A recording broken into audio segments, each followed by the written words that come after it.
नमस्कार सभी साथियों को स्वागत करता हूं सबका इस YouTube चैनल पर जिसका नाम है स्टडी विद PN लोधा।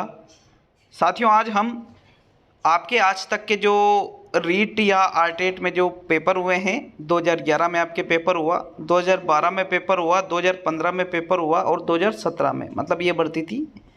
तो चारों ही पेपर मनोविज्ञान के, ठीक है, जो फर्स्ट लेवल के हैं, फर्स्ट लेवल के चारों पेपर हल करेंगे। कुछ दिनों बाद आपके सेकंड लेवल के भी सारे ही पेपर एक ही वीडियो में आ जाएंगे। तो पूरे 120 प्रश्न, मतलब 2011 के 30, 2012 के 30, 2015 के भी 30 और 2017 के 30। तो इन 120 प्रश्नों को इस वीडियो के माध्यम से हल करने वाले हैं। और सबसे बड़ी बात है कि फाइनल आंसर की, अब होता क्या, आप किताबों में इनको पढ़ तो चुके हो, लेकिन फाइनल आंसर की में जो मान रखा है किताबों में, जो इन्होंने टाइप करके दे रखा है, उसमें बहुत अंतर है, कम से कम 20 प्रश्नों का अंतर आएगा। तो पूरे 120 प्रश्नों को देख करके जाना, अच्छे से समझ कर करेंगे। यूँ मान लीजिए कि इनमें से कम 5-7 प्रश्न आपके आ सकते हैं चारों पेपर में से। 5-7 नहीं आएंगे तो आप एक पैटर्न समझ जाओगे। तो चलिए शुरू करते हैं इस वीडियो को। और एक और बात बता दूं, 120 ही प्रश्न, एक भी प्रश्न इधर उधर नहीं होने वाला है। 120 प्रश्नों के ही जो फाइनल की मैं आंसर माने हैं वही आपको बताने वाला हूँ साथियों। तो चलिए शुरू करते हैं इस वीडियो को। तो देखिए, 2011 का जो L1 का पेपर है, सीरीज कोड ए है। 2011 और 2012 के पेपर जो यहाँ पर हम हल करेंगे। उसके बाद में 2016 में जो एग्ज़ाम हुआ, 2018 में जो एग्ज़ाम हुआ, उनको हल करेंगे। तो देखिए, 2011 और 12 में थोड़ा दिखने में थोड़ी प्रॉब्लम आ सकती है, ज़्यादा नहीं आएगी, बट मैं एक एक प्रश्न को पढ़ूंगा, तो एक एक प्रश्न को सुनिएगा आप और फिर आंसर अच्छी तरह से देख लीजिएगा। 2016-18 का पेपर बिल्कुल साफ, बिल्कुल स्पष्ट आपको नज़र आने वाला है। तो चलिए पहला क्वेश्चन देखेंगे। यहाँ पर आपके जो पहला भाग है, बाल विकास एवं शिक्षा शास्त्र के नाम से, इसी प्रकार से आपके रीट का पेपर आने वाला है साथियों 2021 में भी। ये सभी के लिए कंपलसरी रहेंगे, दोनों लेवल जैसे ये तो लेवल 1 का है, लेकिन लेवल 2 वालों के भी ऐसा ही पेपर बनने वाला है, तो सभी देखना है, ठीक है। तो पहला क्वेश्चन देखें। तो साथियों यहाँ पर देखिए, पहला क्वेश्चन है आपके, खिलौनों की आयु कहा जाता है उत्तर बाल्यावस्था को, पूर्व बाल्यावस्था, शैशवावस्था और इनमें से सभी। तो ये 4 विकल्प थे। टॉय एज रेफर्स टू, यहाँ पर देखिए, early childhood, late childhood, babyhood और ऑल ऑफ दिस। देखिए, राइट आंसर माना गया था खिलौनों की आयु पूर्व बाल्यावस्था, अर्ली चाइल्डहुड को कहा जाता है। विकल्प नंबर 1 सही माना गया था साथियों इस क्वेश्चन में। 2011 का पहला क्वेश्चन था साइकोलॉजी का। फिर इसके बाद में इसका दूसरा क्वेश्चन भी इसी से संबंधित था, थोड़ा समझना बात को, है ना। निम्न में से कौन सी पूर्व बाल्यावस्था की विशेषता नहीं है? दल या समूह में रहने की अवस्था, अनुकरण करने की अवस्था, प्रश्न करने की अवस्था और खेलने की अवस्था। तो देखो, इस क्वेश्चन का आंसर अधिकतर आपको पहला विकल्प मिलेगा, दल समूह में रहने की अवस्था। लेकिन इसकी जो फाइनल आंसर की थी उसमें अभी भी आप देख सकते हो, चाहो तो फाइनल आंसर की डाउनलोड करके। राइट आंसर क्या माना गया था? पूर्व बाल्यावस्था की विशेषता नहीं है खेलने की अवस्था, क्योंकि इसको खिलौनों की आयु कहा जाता है साथियों, खेलने की अवस्था इसको नहीं कहा जाता है। तो देखो, दल या समूह में जो रहने की अवस्था है, इसको भी इन्होंने पूर्व बाल्यावस्था में ही मान लिया है। हालांकि ये पूर्व बाल्यावस्था के अलावा भी और भी अवस्थाओं को कहा जाता है, लेकिन फिर भी फाइनल आंसर की में जो माना है मैं आपको वो बता रहा हूँ। अगर फिर भी आपको डाउट हो तो फाइनल आंसर की देख सकते हो, यहाँ पर दूसरा विकल्प चौथा विकल्प सही था प्रश्न संख्या 2 में। तो चलिए आगे बढ़ते हैं प्रश्न नंबर 3 पर। तो देखो, तीसरा जो क्वेश्चन है वो है आपके, उत्तर बाल्यावस्था में बालक भौतिक वस्तुओं के किस आवश्यक तत्व में परिवर्तन समझने लगते हैं? द्रव्यमान, संख्या, द्रव्यमान और संख्या, और द्रव्यमान, संख्या और क्षेत्र। तो जो उत्तर बाल्यावस्था का समय है, इसमें बालक द्रव्यमान में भी परिवर्तन जो है वो समझने लग जाता है, संख्याओं में भी और क्षेत्र में भी। इन तीनों की जानकारी उसको उत्तर बाल्यावस्था के अंतर्गत हो जाती है। तो इसमें चौथा विकल्प सही माना गया था प्रश्न 3 में। नेक्स्ट प्रश्न नंबर 4 को देखेंगे साथियों। आपके चौथा प्रश्न यहाँ पर पूछा गया था, विकास का अर्थ है, ठीक है, परिवर्तनों की उत्तरोत्तर श्रृंखला, अभिप्रेरणा के फलस्वरूप होने वाले परिवर्तनों की उत्तरोत्तर श्रृंखला, अभिप्रेरणा एवं अनुभव के फलस्वरूप होने वाले परिवर्तनों की उत्तरोत्तर श्रृंखला, और परिपक्वता एवं अनुभव के फलस्वरूप होने वाले परिवर्तनों की श्रृंखला। तो देखो विकास का अर्थ क्या लिया जाता है, सिर्फ परिवर्तन ही नहीं, इसमें सिर्फ अभिप्रेरणा आ रही है, और यहाँ पर जो तीसरा विकल्प है इसमें दोनों चीज़ आ रही है। परिवर्तन और मतलब जो अनुभव और अभिप्रेरणा है, इसके फलस्वरूप जो परिवर्तनों की उत्तरोत्तर श्रृंखला होती है, जो परिवर्तन होते हैं अभिप्रेरणा से और अनुभव से, यही विकास कहलाता है। तो यहाँ पर आपके तीसरा विकल्प सही है प्रश्न संख्या 4 में। नेक्स्ट प्रश्न नंबर 5 को देखेंगे। तो नेक्स्ट प्रश्न नंबर 5 पे आते हैं। ज़्यादा लंबा वीडियो मैं बनाऊंगा नहीं, अच्छे से समझाऊंगा कम समय में। विकास के संदर्भ में निम्न में से कौन सा कथन सत्य नहीं। एक और बात बता दूं, 120 प्रश्नों के ये आंसर में ऑफिशियल आंसर जो फाइनल आंसर किए उससे बता रहा हूँ। विकास की प्रत्येक अवस्था के अपने खतरे हैं। विकास उकसाने या बढ़ावा देने से नहीं होता है। विकास सांस्कृतिक परिवर्तनों से प्रभावित होता है और विकास की प्रत्येक अवस्था की अपनी विशेषता होती है। तो साथियों सत्य कथन नहीं है, ये देखना था। और 5वें क्वेश्चन का जो राइट आंसर है वो है आपके दूसरा विकल्प। विकास उकसाने या बढ़ावा देने से नहीं होता है, ये एक असत्य कथन है, क्योंकि विकास बढ़ावा देने से और उकसाने से होता है साथियों। ठीक है, यहाँ सेकंड विकल्प आपके असत्य कथन है। बाकी जो प्रत्येक अवस्था के अपने खतरे भी होते हैं, सांस्कृतिक परिवर्तनों से प्रभावित भी होता है, और प्रत्येक अवस्था की इसकी अपनी विशेषता भी होती है। तो बी वाला विकल्प यहाँ पर आपका सही है प्रश्न 5 में। नेक्स्ट प्रश्न संख्या 6 देखेंगे। निम्न में से कौन सा विकासात्मक कार्य उत्तर बाल्यावस्था के लिए उपयुक्त नहीं है। सामान्य खेलों के लिए आवश्यक शारीरिक कुशलताएं सीखना, पुरुषोचित या स्त्रियोचित सामाजिक भूमिकाओं को प्राप्त करना, व्यक्तिगत आत्मनिर्भरता प्राप्त करना, और अपने हम उम्र बालकों के साथ रहना सीखना। तो ये जो प्रश्न संख्या 6 है, इसमें जो राइट आंसर है वो रहेगा दूसरा विकल्प, पुरुषोचित या स्त्रियोचित सामाजिक भूमिकाओं को प्राप्त करना। ये उत्तर बाल्यावस्था के लिए उपयुक्त नहीं माना गया था साथियों। बाकी वो हम उम्र मतलब उनके जो ऐसे समान उम्र है उन बालकों के साथ खेलते हैं। व्यक्तिगत आत्मनिर्भरता वो प्राप्त कर लेते हैं, मतलब खुद के कार्य वो खुद कर लेते हैं। सामान्य खेलों के लिए आवश्यक शारीरिक कुशलताएं भी वो सीखते हैं। तो चलिए नेक्स्ट प्रश्न नंबर 7 पे आते हैं। आपके 7वां क्वेश्चन है साथियों, ये देखिए प्रश्न नंबर 7 को। ये रहा आपके 7वां क्वेश्चन, थोड़ा छोटा हो गया लेकिन थोड़ा यहाँ समझ जाएगा। ये देखिए, सामान्य परिपक्वन से पहले प्रशिक्षित करना प्राय सामान्य कौशलों के निष्पादन के संदर्भ में बहुत लाभकारी होता है, कुल मिलाकर हानिकारक होता है, दीर्घकालिक दृष्टि से लाभकारी होता है, और लाभकारी हो या हानिकारक यह इस पर निर्भर करता है कि प्रशिक्षण में किस प्रकार की विधि का प्रयोग किया गया है। तो प्रश्न संख्या जो आपके 7 है उसमें आपको सही आंसर देना है। और 7वें क्वेश्चन में जो राइट आंसर है, जब हम सामान्य परिपक्वन मतलब बालक सामान्य रूप से परिपक्व नहीं होता है उससे पहले प्रशिक्षित करते हैं, तो लाभकारी हो या हानिकारक इस बात पर निर्भर करता है कि प्रशिक्षण में हम किस प्रकार की विधि का प्रयोग कर रहे हैं। चौथा विकल्प आपके इसमें सही माना गया था साथियों 7वें क्वेश्चन में। नेक्स्ट प्रश्न नंबर 8 पे आते हैं। तो आपके 8वां क्वेश्चन साथियों, 8वां क्वेश्चन ये देखिए प्रश्न नंबर 8 को। ये थोड़ा दिखने में प्रॉब्लम आ सकती है बट आप सुनिएगा अच्छी तरह से। 5 वर्ष का राजू अपनी खिड़की के बाहर तूफान को देखता है। बिजली चमकती है और कड़कने की आवाज़ आती है। राजू शोर सुनकर उछलता है। बार बार यह घटना होती है, फिर कुछ देर शांति के पश्चात बिजली कड़कती है। राजू बिजली की गर्जना सुनकर उछलता है। राजू का उछलना सीखने के किस सिद्धांत का उदाहरण है। शास्त्रीय अनुबंधन, क्रिया प्रसूत अनुबंधन, प्रयत्न एवं भूल, और इनमें से कोई नहीं। तो यहाँ पर देखिए, यहाँ पर राजू का अनुबंधन हो रहा है बिजली से। ठीक है, मतलब वो बिजली की जो आवाज़ आती है वो तेज आवाज़ से ही कड़कने की जब आवाज़ आएगी तो उछलता है, मतलब वो डर जाता है। बार बार ये घटना हो रही है, कुछ समय बाद वापस बिजली कड़कती है तो फिर से गर्जना सुनकर वो वापस उछलने लग जाता है। तो साथियों ये शास्त्रीय अनुबंधन पावलोव का जो सिद्धांत है, क्लासिकल कंडीशनिंग, उसकी सिचुएशन है ये।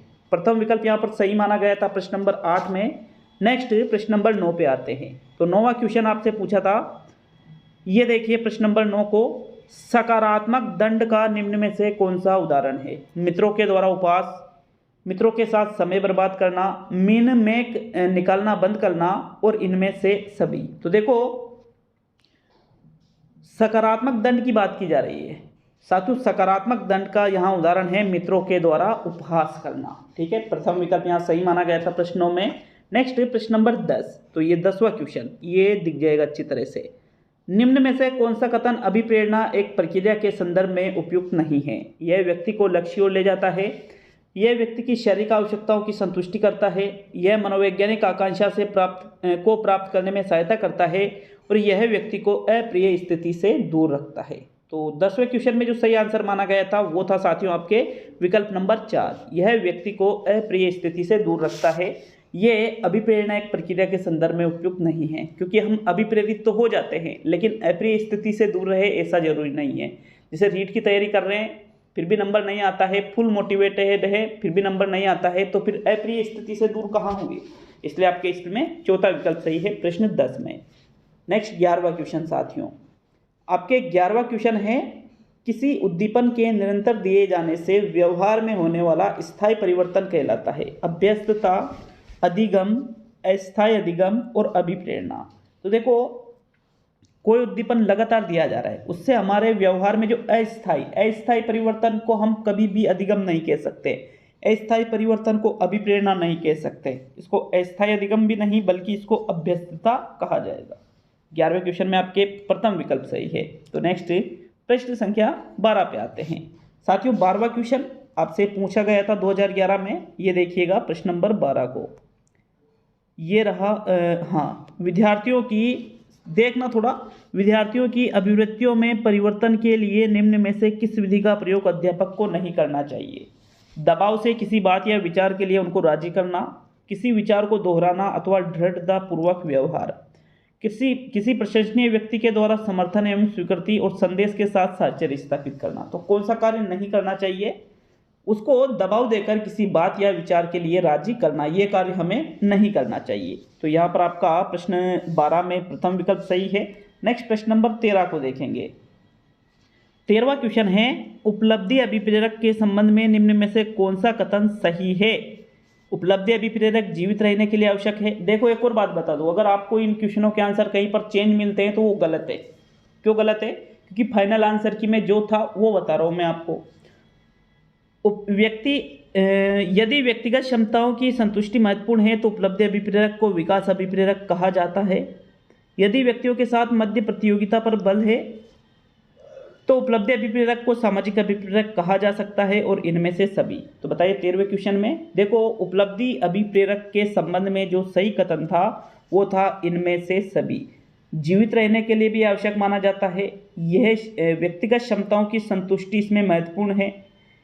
उपलब्धि अभिप्रेरक को विकास अभिप्रेरक भी कहा जाता है, यह व्यक्तियों के मध्य प्रतियोगिता पर बल देता है, और उपलब्धि अभिप्रेरक को आप सामाजिक अभिप्रेरक भी कह सकते हो। तो चारों ही विकल्प इसमें सही थे प्रश्न 13 में।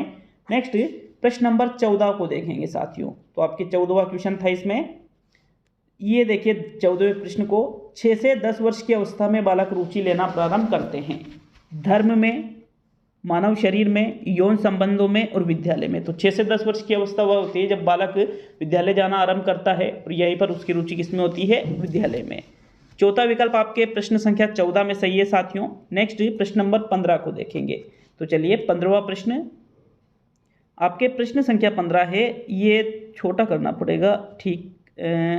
ये देखिए प्रश्न नंबर 15 को, कौन सा सिद्धांत व्यक्त करता है कि मानव मस्तिष्क एक बर्फ की बड़ी चट्टान के समान है जो कि अधिकांशतः छिपी रहती है और उसमें चेतन के 3 स्तर होते हैं। गुण सिद्धांत, प्रकार सिद्धांत, मनोविश्लेषणात्मक सिद्धांत और व्यवहारवाद सिद्धांत। तो ट्रेड थ्योरी, शीलगुण सिद्धांत ऐसा नहीं कहता है। यहाँ पर टाइप थ्योरी भी, जो प्रकार सिद्धांत है व्यक्तित्व के, वो भी नहीं, बल्कि ये जो मनोलैंगिक विकास का, मनोविश्लेषणवाद का जो सिद्धांत है सिगमंड फ्रायड का, उसमें ऐसा बताया गया है साथियों। तो यहाँ तीसरा विकल्प आपके सही है प्रश्न 15 में। नेक्स्ट प्रश्न नंबर 16 पे आते हैं। तो ये रहा आपके प्रश्न नंबर 16। कुछ लोगों का कहना है कि जब बालकों को गुस्सा आता है तो वह खेलने के लिए चले जाते हैं जब तक कि पहले से अच्छा वह महसूस नहीं करते। उनके व्यवहार में निम्न में से कौन सा प्रतिरक्षा तंत्र प्रतिलक्षित होता है। प्रक्षेपण, विस्थापन, प्रतिक्रिया निर्माण और उदात्तीकरण। तो देखो एक और बात, इन आंसरों को आप अच्छे से याद कर लीजिए या लिख लीजिए कि इस प्रश्न का ये आंसर है। कहीं भी कंफ्यूजन होने की ज़रूरत नहीं है, कहीं से भी कोई से पूछने की ज़रूरत नहीं है, क्योंकि फाइनल आंसर किसे बता रहा हूँ, वापस कह रहा हूँ। तो देखो इसका जो राइट आंसर है, अभी मैंने कल या परसों भी ये क्वेश्चन दिया था, और इसका राइट आंसर था विस्थापन, डिस्प्लेसमेंट जिसको हम कहते हैं साथियों। विस्थापन में हम क्या करते हैं, जो अपना गुस्सा है वो निचले स्तर की चीज़ों पे निकाल देते हैं। तो यहाँ अपना गुस्सा खेल में निकाल रहा है, खेल हमसे कुछ थोड़ी कहेगा कि मुझ पे गुस्सा क्यों कर रहा है, ऐसा तो नहीं कहेगा। दूसरा विकल्प यहाँ सही था साथियों, प्रश्न संख्या 16 में। नेक्स्ट प्रश्न नंबर 17 पे आते हैं। तो 17वां क्वेश्चन, अलग अलग आंसर आपको इसका मिलेगा, कई किताबों में अलग अलग मिलेगा, लेकिन जो फाइनल आंसर है वो देख लीजिए। समायोजन से तात्पर्य स्वयं का विभिन्न परिस्थितियों में अनुकूलन करना है ताकि संतुष्ट किया जा सके, दूसरों को संतुष्ट किया जा सके, प्रेरकों को संतुष्ट किया जा सके, उद्देश्यों को संतुष्ट किया जा सके या आवश्यकताओं को संतुष्ट किया जा सके। तो कई जगह आपको प्रेरकों मिलेंगे, कई जगह उद्देश्यों मिलेंगे, कई जगह आवश्यकताएं मिलेंगी। इसका जो राइट आंसर था साथियों, फाइनल आंसर, वो था आवश्यकताओं को संतुष्ट किया जा सके।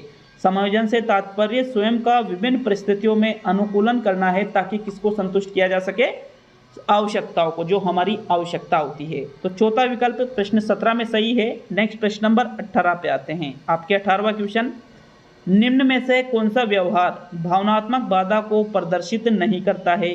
बाल अपराध, कमजोरों को डराने वाला, भगोड़ापन और स्वलीनता।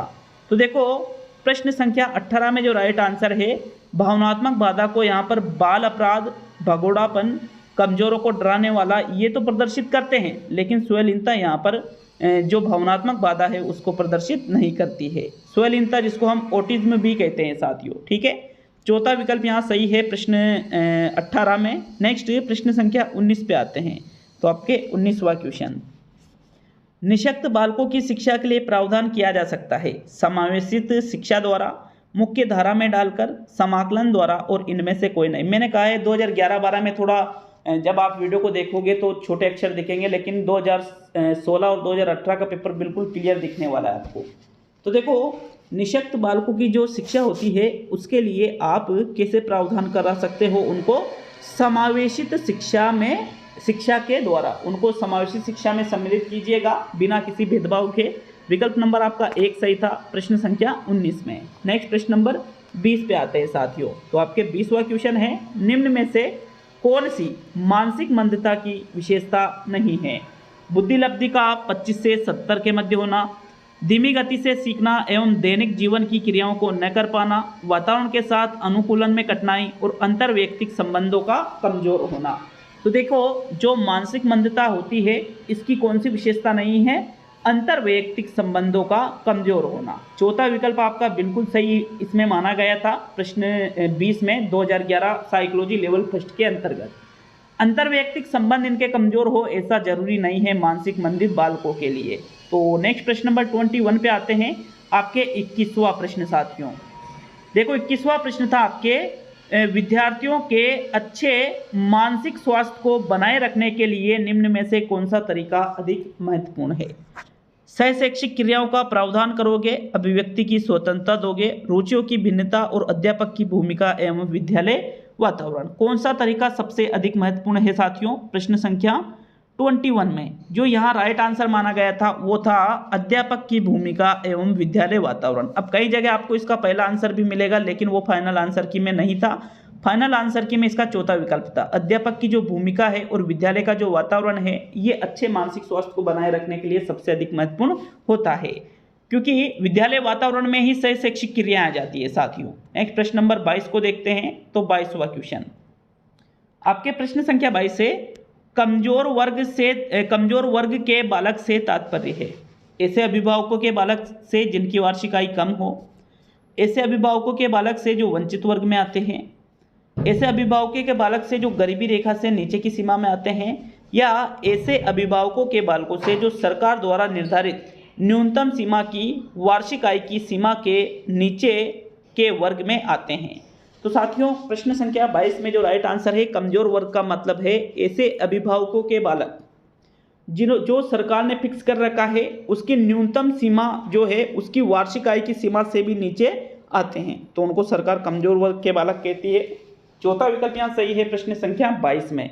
नेक्स्ट देखेंगे प्रश्न नंबर 23 को। तो 23वां क्वेश्चन, प्रश्न संख्या 23 है आपके, शिक्षा का अधिकार अधिनियम 2009 में निर्दिष्ट किया गया है कि कक्षा 1 से 5 तक यदि प्रवेश दिए गए विद्यार्थियों की संख्या 200 से अधिक है तो विद्यार्थी अध्यापक आवश्यक अनुपात होगा 30, 40, 45 और 50। तो देखो RT 2009 कहती है कि 1 से 5 में यदि छात्र संख्या 200 से अधिक है तो प्रत्येक 40 छात्रों पर एक शिक्षक होता है। दूसरा विकल्प यहाँ सही माना गया था 23 में। नेक्स्ट प्रश्न नंबर 24 पे आते हैं। तो 24वां क्वेश्चन है साथियों आपके, ये रहा प्रश्न नंबर 24। देखिए अधिकतर आपको मॉडल पेपर में यही क्वेश्चन मिलते हैं, लेकिन इनमें बहुत ज़्यादा गलतियाँ होती है मॉडल पेपरों में। क्रियात्मक अनुसंधान के संबंध में निम्न में से कौन सा कथन सही नहीं है? यह अध्यापकों एवं शिक्षा व्यवसाय से जुड़े लोगों के द्वारा किया जाता है। यह किसी विशिष्ट समस्या के समाधान के लिए किया जाता है। व्यापक स्तर पर निर्णय लेने के लिए सूचना संकलन का कार्य इसमें किया जाता है। और स्थानीय स्तर पर रोजमर्रा की समस्याओं के समाधान के लिए क्रियात्मक अनुसंधान किया जाता है। तो देखो 24वें क्वेश्चन में जो राइट आंसर है कि भाई क्रियात्मक अनुसंधान के बारे में जो सही नहीं है वो है व्यापक स्तर पर निर्णय लेने के लिए सूचना संकलन का कार्य इसमें किया जाता है।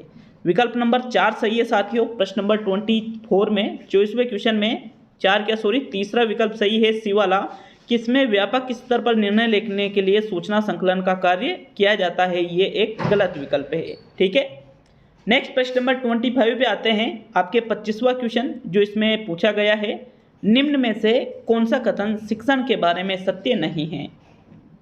शिक्षण में सुधार किया जा सकता है, शिक्षण औपचारिक एवं अनौपचारिक है, शिक्षण विज्ञान के साथ साथ कला भी है, और शिक्षण अनुवेशन है। तो देखो शिक्षण के बारे में क्या सही नहीं है? शिक्षण अनुवेशन है, ये एक गलत कथन है शिक्षण के बारे में। Teaching is instruction, this is not right, ठीक है, यह गलत है साथियों, ये सही नहीं है। बाकी सुधार आप कर सकते हो, विज्ञान के साथ कला भी है, औपचारिक और अनौपचारिक भी होता है। तो चलिए आगे बढ़ेंगे प्रश्न नंबर 26 पर। 26वां क्वेश्चन, प्रश्न नंबर 26 पूछा गया था NCF 2005। थोड़ा सा वेट कर लो। देखो राष्ट्रीय पाठ्यचर्या की रूपरेखा 2005 में गुणवत्ता आयाम शीर्षक के अंतर्गत अधिक महत्व दिया गया। भौतिक संसाधनों को, शिक्षित एवं अभिप्रेरित अध्यापकों को, बालकों के लिए ज्ञान के संदर्भ में संरचित अनुभवों को, और बालकों के लिए संरचित अनुभव एवं पाठ्यक्रम सुधार को।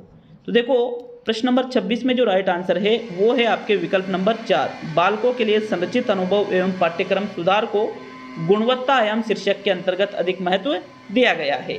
फोर्थ विकल्प आपका सही है साथियों प्रश्न नंबर 26 में। 26 में तीसरा विकल्प इसलिए सही नहीं है क्योंकि इसमें ज्ञान के संदर्भ में सिर्फ संरचित अनुभव है और यह पाठ्यक्रम सुधार भी है। तो चलिए आगे बढ़ेंगे अब हम 27वें क्वेश्चन की ओर। आपके 27वां क्वेश्चन, राष्ट्रीय पाठ्यचर्या रूपरेखा 2005 में निम्न में से किस परीक्षा संबंधी सुधारों को सुझाया गया है? कक्षा 10 की परीक्षा ऐच्छिक हो, विद्यालय शिक्षा की विभिन्न अवस्थाओं पर राज्य स्तर की परीक्षा संचालित हो, प्रतियोगी प्रवेश परीक्षाओं को ऐच्छिक किया जाए, और इनमें से सभी। तो देखो NCF 2005 कहता है कि भाई प्रतियोगी प्रवेश परीक्षा को ऐच्छिक थोड़ी करेगा, ये कहता है कि कक्षा 10 की परीक्षा ऐच्छिक हो। 27 में आपके प्रथम विकल्प सही है। नेक्स्ट प्रश्न नंबर 28 पे आते हैं। तो आपके 28वां क्वेश्चन था इसमें, दबाव को कम करने एवं परीक्षाओं में सफलता के लिए आवश्यक है कम अवधि की परीक्षाओं में अंतरण, विद्यालय शिक्षा की विभिन्न चरणों में परीक्षाओं का आयोजन, वार्षिक एवं अर्धवार्षिक परीक्षाएं, और विभिन्न प्रवेश परीक्षाओं के लिए विभिन्न एजेंसियों की स्थापना। तो देखो अगर हमें छात्रों के अंतर्गत दबाव को कम करना है तो फिर उन परीक्षाओं में सफलता के लिए क्या आवश्यक है? विद्यालय शिक्षा की विभिन्न चरणों में परीक्षाओं का आप आयोजन करते हो, मतलब लगातार या सतत मूल्यांकन करते हो, तो उससे उनके दबाव कम आएगा साथियों। 28 में आपके प्रथम विकल्प सही है। नेक्स्ट प्रश्न नंबर 29 को देखेंगे। तो 2011 का सेकंड लास्ट लेवल 1 में पूछा गया था, मूल्यांकन का उद्देश्य है बालकों को धीमी गति से सीखने वाले एवं प्रतिभाशाली बालकों के रूप में लेबल करना, जिन बालकों को उपचारात्मक शिक्षा की आवश्यकता है उनकी पहचान करना, अधिगम की कठिनाइयों व समस्या वाले क्षेत्रों का पता लगाना, और उत्पादक जीवन जीने के लिए शिक्षा किस सीमा तक तैयार कर पाई है का पुष्टि पोषण प्रदान करना। तो साथियों इस क्वेश्चन का जो राइट आंसर है आपको कई जगह तीसरा विकल्प भी मिलेगा, कई जगह आपको पहला विकल्प भी मिलेगा और चौथा भी मिलेगा, लेकिन ऑफिशियल आंसर की में इसका राइट आंसर है विकल्प नंबर 4, उत्पादक जीवन जीने के लिए शिक्षा किस सीमा तक तैयार कर पाई है का पुष्टि पोषण प्रदान करना। विकल्प नंबर 4 ही सही है। अब आपको किताबों में अगर तीसरा, पहला, दूसरा ये मिलता है तो वो गलत छाप रखा उन्होंने। देखो अंतिम और तीसरा क्वेश्चन कोई भी इसका आंसर चेंज भी करता है तो भी वो गलत बता रहा है आपको। तीसरा क्वेश्चन है, प्राथमिक विद्यालयों के बालकों के लिए निम्न में से किसे बेहतर मानते हैं? वीडियो अनुरूपण, प्रदर्शन, स्वयं के द्वारा किया गया अनुभव और इनमें से सभी।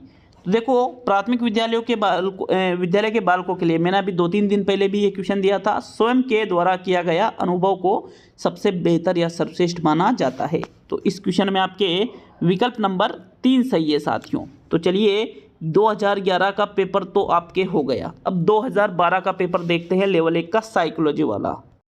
तो साथियों 2012 में सीरीज कोड वाई है यहाँ पर पेपर का, ST1 2012 देख सकते हो आप बिल्कुल।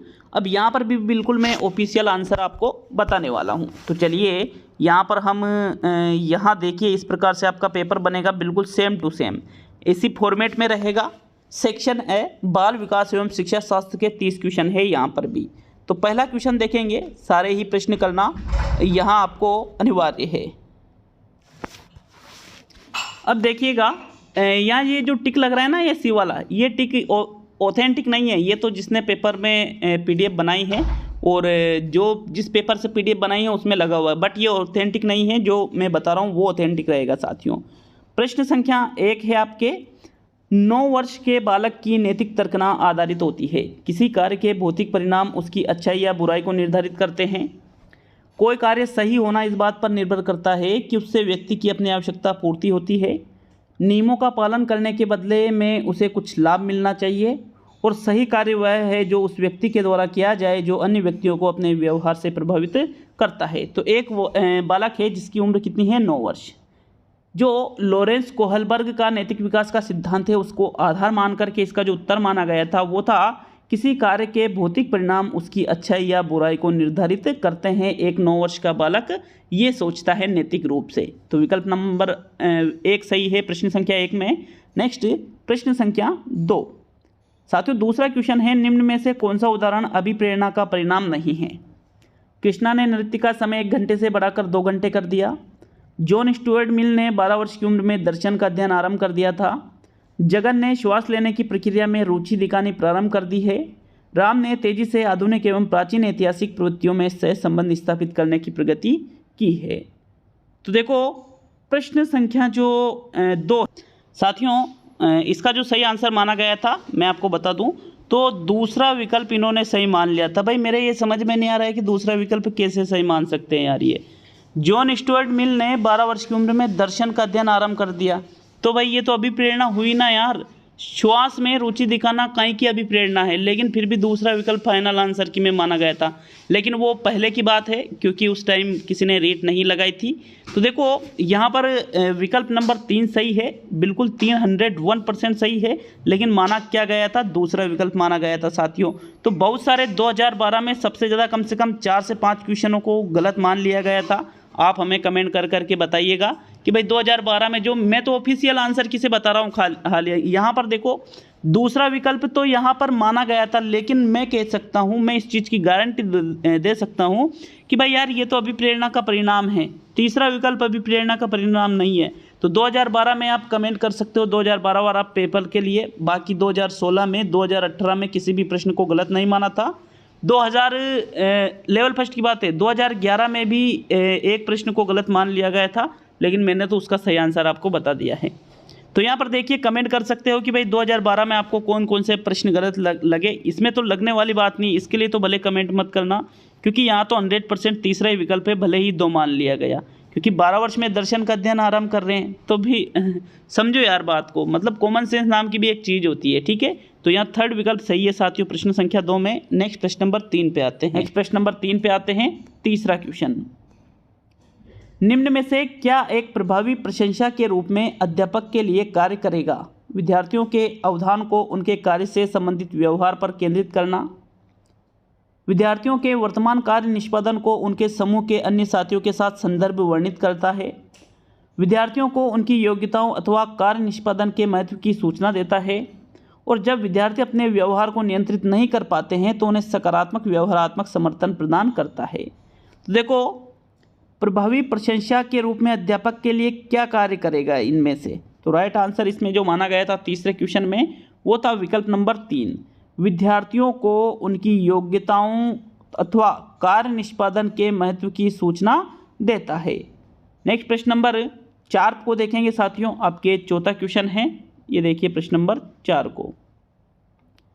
इनमें से कौन सा उदाहरण अधिगम को प्रदर्शित करता है? ये तो बिल्कुल ही कम दिख रहे होंगे आपको ये प्रश्न, क्योंकि पीडीएफ बहुत ही खराब है ये।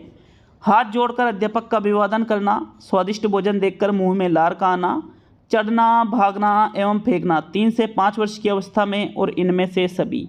तो देखो, स्वादिष्ट भोजन देखकर यदि मुंह में लार आता है तो यहाँ पर ये कोई अधिगम थोड़ी हुआ। फिर चढ़ना, भागना, फेंकना 3 से 5 वर्ष की अवस्था में, ये तो परिपक्वता हुई, इसलिए ओनली आपका प्रथम विकल्प यहाँ पर सही है और इसको ही सही माना गया था प्रश्न 4 में। नेक्स्ट प्रश्न नंबर 5 पे आते हैं। निम्न में से कौन सा चिंतन की प्रक्रिया में सबसे कम महत्वपूर्ण है? चित्र, प्रतीक एवं चिन्ह, मांसपेशीय क्रियाएं और भाषा। तो देखो, जब हम चिंतन करते हैं तो चिंतन प्रक्रिया में सबसे कम क्या महत्वपूर्ण होता है? मांसपेशी क्रियाएं। मांसपेशी क्रियाएं का चिंतन में तो कोई महत्व ही नहीं होता है, इसलिए आपके तीसरा विकल्प सही है और इसको ही सही माना गया था। नेक्स्ट प्रश्न नंबर 6 पे आते हैं। आपके 6वां क्वेश्चन पूछा गया था, अंतर्वैयक्तिक बुद्धि को प्रदर्शित करने वाला व्यवहार है दूसरों के अंतर्मन की इच्छाओं एवं मंशा का पता लगाना, दूसरे के मूड को भांप जाना, मिलते जुलते संवेगों यथा उदासी एवं पछतावा में भेद कर पाना, और चौथा विकल्प है दूसरे के विचारों एवं व्यवहारों को प्रभावित करने के लिए उनसे संबंधित जानकारी का उपयोग करना। तो ये 4 विकल्प है और प्रश्न संख्या जो 6 है इसमें जो राइट आंसर है मिलते जुलते संवेगों या उदासी एवं पछतावा में भेद कर पाना अंतर्वैयक्तिक बुद्धि को प्रदर्शित करता है। तीसरा विकल्प यहाँ पर सही माना गया था साथियों प्रश्न संख्या 6 में। नेक्स्ट प्रश्न संख्या 7 पे आते हैं। तो चलिए 7वां प्रश्न, प्रश्न संख्या 7 है। ये प्रश्न नंबर 7 बड़े बड़े क्वेश्चन आए थे, बहुत ही इतने बड़े बड़े क्वेश्चन अब तो आते ही नहीं। निम्न में से कौन सी व्यूह रचना अभिप्रेत लैंगिक अंतरों को मद्देनजर रखते लैंगिक समता की भावना के विपरीत है? विद्यार्थियों को बताएं कि रूढ़िबद्ध विषयों में सफलता हासिल कर सकते हैं। प्रारंभिक विद्यालय वर्षों में लड़के एवं लड़कियों में शारीरिक एवं गामक कौशलों के विकास की संभाव्य क्षमता समान होती है। लड़कों को समस्याओं के समाधान और विश्व पर नियंत्रण रखने के लिए उनकी योग्यता पर उनको आत्मविश्वास विकसित करने के लिए सहयोग प्रदान करें। लड़के एवं लड़कियों दोनों को कम आक्रामक एवं एक दूसरे के साथ अंतःक्रिया करने के सम्मत सामाजिक तरीकों को सिखाया जाए। तो प्रश्न संख्या 7 में कौन सा आंसर सही रहेगा आपके साथियों? 7वें क्वेश्चन में जो राइट आंसर माना गया था 2012 में वो था विकल्प नंबर 3। तो देखो यहाँ पर आपके 7वें क्वेश्चन में तृतीय विकल्प सही माना गया था कि भाई लैंगिक समता की भावना के विपरीत है। कैसे विपरीत है? लड़कों को समस्याओं के समाधान और विश्व पर नियंत्रण रखने के लिए उनकी योग्यताओं पर उनको आत्मविश्वास विकसित करने के लिए सहयोग प्रदान करें। तो लड़कों को ही क्यों करें, लड़कियां भी तो होती है। इस हिसाब से आपके इस क्वेश्चन में तीसरा विकल्प माना गया था साथियों। नेक्स्ट प्रश्न नंबर 8 पे आते हैं। देखो जो माना गया था वो बता रहा हूँ आपको, है ना। 8वां क्वेश्चन, एक अध्यापक किसी भी समूह में समुदाय आधारित व्यक्तिगत विभिन्नताओं को समझ सकता है आंखों के संपर्क के आधार पर, बुद्धि के आधार पर, भाषा एवं अभिव्यक्ति के आधार पर और गृह कार्य के आधार पर। तो ये क्वेश्चन तो मैंने शायद परसों भी कराया था और मैंने वहाँ पर भी आपको बता दिया था कि भाषा एवं अभिव्यक्ति के आधार पर एक अध्यापक किसी समूह में समुदाय आधारित व्यक्तिगत विभिन्नताओं को समझ सकता है। तो थर्ड विकल्प आपके 8वें क्वेश्चन में सही है। नेक्स्ट प्रश्न नंबर 9 साथियों, 9वां क्वेश्चन बहुत ही इंपॉर्टेंट है। सृजनशीलता के पोषण हेतु एक अध्यापक को अपने विद्यार्थियों को रखना चाहिए कार्य केंद्रित, लक्ष्य केंद्रित, कार्य केंद्रित एवं लक्ष्य केंद्रित और पुरस्कार प्रेरित। तो इस क्वेश्चन में जो राइट आंसर माना गया था 9वें क्वेश्चन में, अब आप तीसरे विकल्प पे जा रहे होंगे लेकिन ये गलत है। राइट आंसर कार्य केंद्रित है, क्योंकि सृजनशीलता में लक्ष्य नहीं होता है। लक्ष्य में तो क्या बुद्धि से संबंधित है लक्ष्य, तो इसलिए कार्य केंद्रित यहाँ सही माना गया था प्रश्न 9 में। नेक्स्ट प्रश्न संख्या 10 पे आते हैं। तो चलिए 10वां प्रश्न। 10वां प्रश्न है, निम्न में से कौन सी विशेषता सामाजिक रूप से वंचित वर्ग के विद्यार्थियों की नहीं है? बालकों की देखभाल के अनुभव उन्हें स्कूल के लिए प्रभावशाली ढंग से तैयार नहीं करते, नियमित स्वास्थ्य संबंधी उन्हें देखभाल नहीं मिलती, व्यापक एवं विविध अनुभवों को प्राप्त करने का उनको मौका नहीं मिलता है और विद्यालय में अच्छा करने के लिए अभिप्रेरित उनको नहीं किया जाता है। तो देखो 10वें क्वेश्चन में जो सामाजिक रूप से वंचित वर्ग के विद्यार्थी होते हैं, इसका सही आंसर है नियमित स्वास्थ्य संबंधी देखभाल उन्हें नहीं मिलती है। ये विद्यार्थियों की विशेषता नहीं है जो कि सामाजिक रूप से वंचित होते हैं। तो विकल्प नंबर आपका 2 सही है प्रश्न संख्या 10 में। क्योंकि सामाजिक रूप से वंचित होने के बावजूद भी स्वास्थ्य सामाजिक रूप से है ना, आर्थिक रूप से थोड़ी वो वंचित कह रहा है, इसलिए आपके सेकंड विकल्प यहाँ सही रहेगा प्रश्न 10 में। नेक्स्ट प्रश्न नंबर 11 पे आते हैं। तो चलिए 11वां प्रश्न है, क्रियात्मक अनुसंधान मौलिक अनुसंधान से भिन्न है क्योंकि यह अध्यापकों, शैक्षिक प्रबंधकों एवं प्रशासकों द्वारा किया जाता है, शोधकर्ताओं द्वारा किया जाता है जिनका विद्यालय से कोई संबंध नहीं होता, प्रमाणीकृत उपकरणों पर आधारित है और न्यायदर्श पर आधारित है। तो 11वें क्वेश्चन में जो राइट आंसर है साथियों, मौलिक अनुसंधान क्रियात्मक अनुसंधान दोनों में इसलिए अंतर है क्योंकि क्रियात्मक अनुसंधान अध्यापकों के द्वारा, शैक्षिक प्रबंधकों और प्रशासकों द्वारा किया जाता है। विकल्प नंबर आपका 1 ही इसमें सही है और यही माना गया था प्रश्न 12 में। नेक्स्ट प्रश्न नंबर 13 पे आते हैं। सॉरी 11वां क्वेश्चन था, 11 में भी 1 ही माना गया था। 12वां क्वेश्चन, क्रियात्मक अनुसंधान में, ठीक है, एक्शन रिसर्च की बात की जा रही है, क्रियात्मक उपकल्पनाओं का निर्माण समस्याओं के कारणों पर आधारित है, क्रियात्मक उपकल्पनाओं का निर्माण किसी तर्कयुक्त विवेक पर आधारित है, क्रियात्मक उपकल्पनाओं का निर्माण इस प्रकार किया जाता है ताकि उनका सांख्यिकीय सत्यापन किया जा सके, और क्रियात्मक उपकल्पनाओं का निर्माण ही नहीं किया जाता है। तो 12वें क्वेश्चन में जो राइट आंसर है वो था साथियों विकल्प नंबर ए, क्रियात्मक उपकल्पनाओं का निर्माण समस्याओं के कारणों पर आधारित होता है। विकल्प नंबर आपका 1 सही है प्रश्न 12 में। नेक्स्ट प्रश्न नंबर 13 पे आते हैं। तो 13वां क्वेश्चन आपके था, राष्ट्रीय पाठ्यचर्या रूपरेखा 2005 में बहुभाषा को एक संसाधन के रूप में समर्थन दिया गया है, क्यों दिया गया है बहुभाषा को एक संसाधन के रूप में महत्व एनसीएफ 2005 ने? क्योंकि यह तरीका है जिसमें प्रत्येक बालक सुरक्षित महसूस करे, भाषागत पृष्ठभूमि के कारण कोई भी बालक पीछे न छूट जाए, यह बालकों को अपने विश्वास के लिए प्रोत्साहन देगा, और इनमें से सभी। तो ये क्वेश्चन भी मैंने कल परसों ही करवाया था। कौन सा बताया था आपको? इनमें से सभी। विकल्प नंबर 4 सही है साथियों प्रश्न संख्या 13 में। नेक्स्ट प्रश्न नंबर 14 पे आते हैं। तो 14वां क्वेश्चन था इसमें, निम्न में से कौन सा तरीका विज्ञान विषय को समझने के लिए उच्च प्राथमिक स्तर पर उपयुक्त नहीं है? वस्तुओं का प्रेक्षण करना व अवलोकनों का रिकॉर्ड एवं दर्ज करना, रेखाचित्र बनाना, वास्तविक अनुभव प्रदान करना, अमूर्तता के द्वारा विषय को सीखना। तो उच्च प्राथमिक स्तर पर साथियों, उच्च प्राथमिक स्तर पर अमूर्तता के द्वारा विषय को सीखना उपयुक्त नहीं माना जाता है, क्योंकि मूर्त अनुभवों को ज़्यादा महत्व दिया जाता है। बच्चे अच्छे से उस चीज़ को सीख जाते हैं मूर्त अनुभवों के माध्यम से। नेक्स्ट बढ़ते हैं प्रश्न संख्या आपके 15 पर, 15वां क्वेश्चन।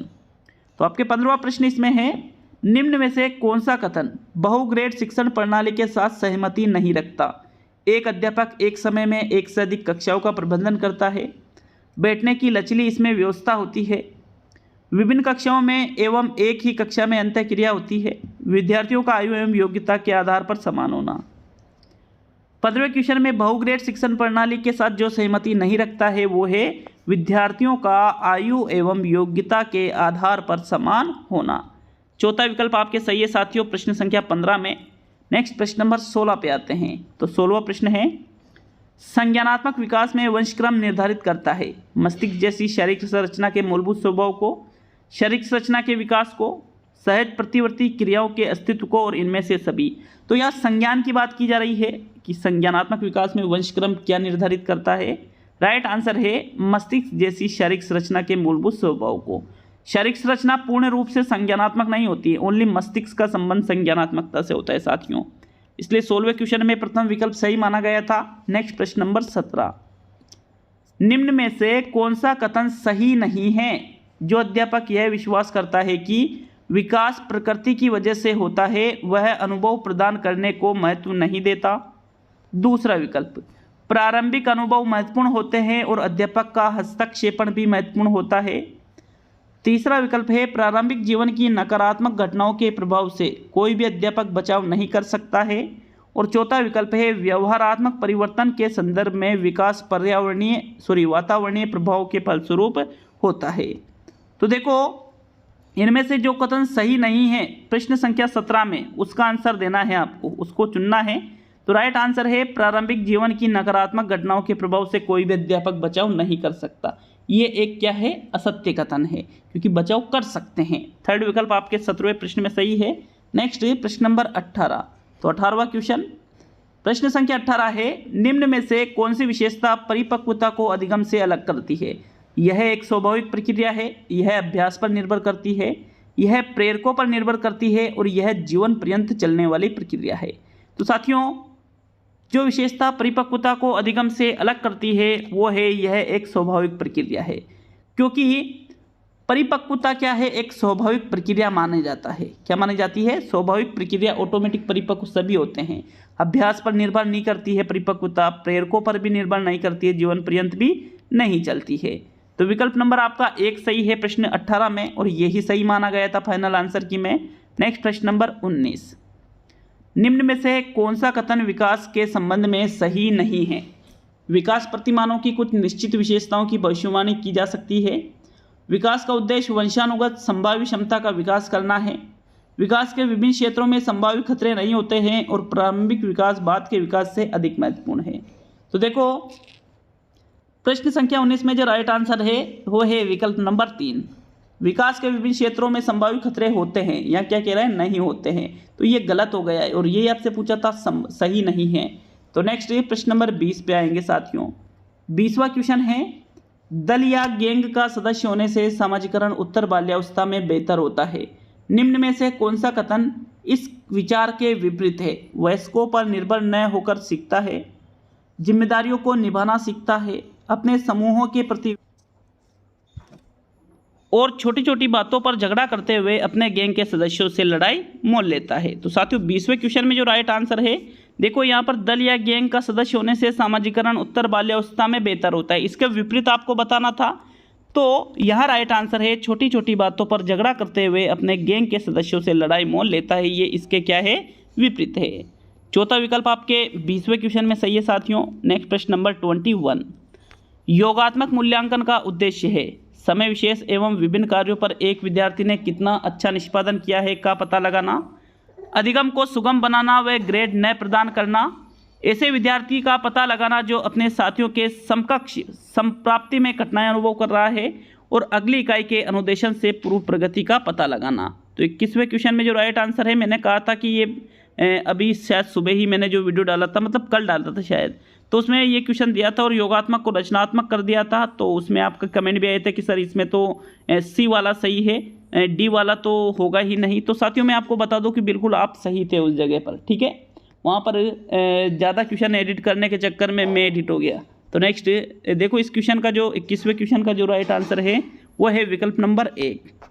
समय विशेष एवं विभिन्न कार्यों पर विद्यार्थी ने कितना अच्छा निष्पादन किया है का पता लगाना योगात्मक मूल्यांकन का उद्देश्य होता है। और मैंने क्या बता दिया था, रचनात्मक का। तो इसके लिए हम चाहते हैं आपसे माफ़ी। तो चलिए आगे बढ़ेंगे प्रश्न नंबर 22 पर। तो आपके 22वां क्वेश्चन देख लेते हैं साथियों। यहाँ प्रथम विकल्प सही है। तो प्रश्न संख्या 22वां क्वेश्चन है, राजू खरगोश से डरता था। शुरू में खरगोश को राजू से काफ़ी दूर रखा गया। आने वाले दिनों में हर रोज़ खरगोश और राजू के बीच की दूरी कम कर दी गई।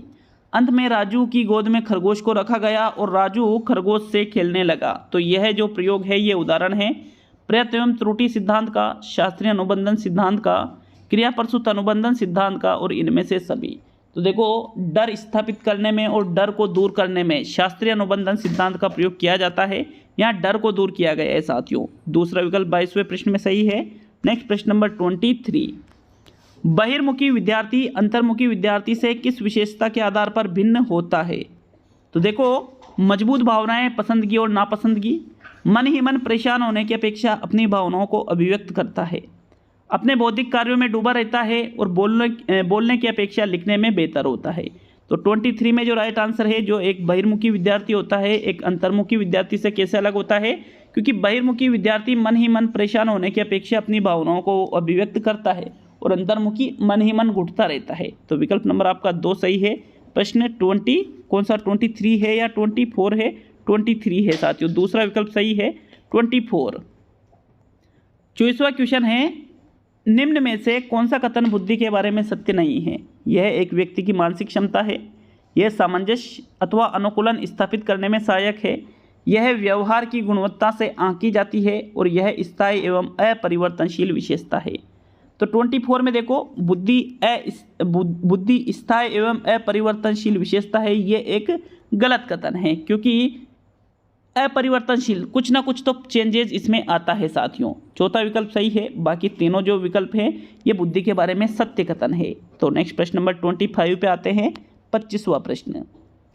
ये क्वेश्चन इतना इंपॉर्टेंट है कि कम से कम 20 स्टूडेंट ने मेरे पास 20 क्या 200 स्टूडेंट ने भेज दिया होगा शुरू से अब तक। तो एक संतुलित व्यक्तित्व आया है जिसमें, तो फाइनल आंसर की में क्या माना था देख लीजिएगा। इदम एवं परम के बीच संतुलन स्थापित किया जाता है।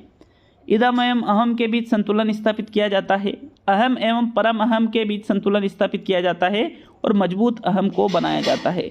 तो वैसे इस क्वेश्चन को जो सही माना गया था, इसका राइट आंसर वो था चौथा विकल्प, मजबूत अहम को बनाया जाता है उसको संतुलित व्यक्ति कहते हैं। अब इस क्वेश्चन का राइट आंसर इदम एवं परम अहम के बीच संतुलन स्थापित कार्य करने को भी कह सकते हो साथियों। इसलिए यहाँ पर आपका थर्ड विकल्प भी सही हो सकता था अगर रीट लगाते तो, लेकिन आर्ट 8 पे किसी ने रीट नहीं लगाई तो चौथा ही विकल्प इन्होंने मान लिया था। और मैं भी यहाँ पर 25 है इसमें चौथा ही विकल्प आपको बताता हूँ। तो नेक्स्ट प्रश्न नंबर 26 पे आते हैं। मानसिक रूप से पिछड़े बालकों के लिए निम्न में से कौन सी व्यूह रचना कार्य करेगी? कार्यों को मूर्त रूप से समझाना, विद्यार्थियों को लक्ष्य निर्धारित करने के लिए प्रोत्साहित करना, स्व अध्ययन के अवसर प्रदान करना और सहायता के लिए बाहर से संसाधनों को प्राप्त करना। तो जो मानसिक रूप से पिछड़े बालक है उनके लिए सबसे बेहतर क्या होता है कि वो कार्यों को मूर्त रूप से समझे। कोई भी कार्य है तो उसको अमूर्त से मत समझाओ, मूर्त से समझाओ, बेहतर समझेंगे साथियों। विकल्प 1 सही है 26 में। नेक्स्ट प्रश्न नंबर 27। नृत्य, ड्रामा एवं शिल्प कला का प्रयोग किया जाता है विशिष्ट गुणों के विकास हेतु, व्यक्तित्व को ढालने के लिए, दबी एवं बर्दाश्त न की जा सकने वाली अंतर्नोद के प्रकटीकरण हेतु और इनमें से सभी। तो देखो जो नृत्य, ड्रामा है, शिल्प कला है, इनका जो प्रयोग किया जाता है वो इन सभी के लिए किया जाता है साथियों। चौथा विकल्प आपके 27 में सही माना गया था। नेक्स्ट प्रश्न नंबर 28। 28वां क्वेश्चन था वर्तनी, वाचन एवं गणना में कठिनाई, सामान्य बुद्धि एवं अच्छी अनुकूलनात्मक योग्यता किसकी विशेषता है?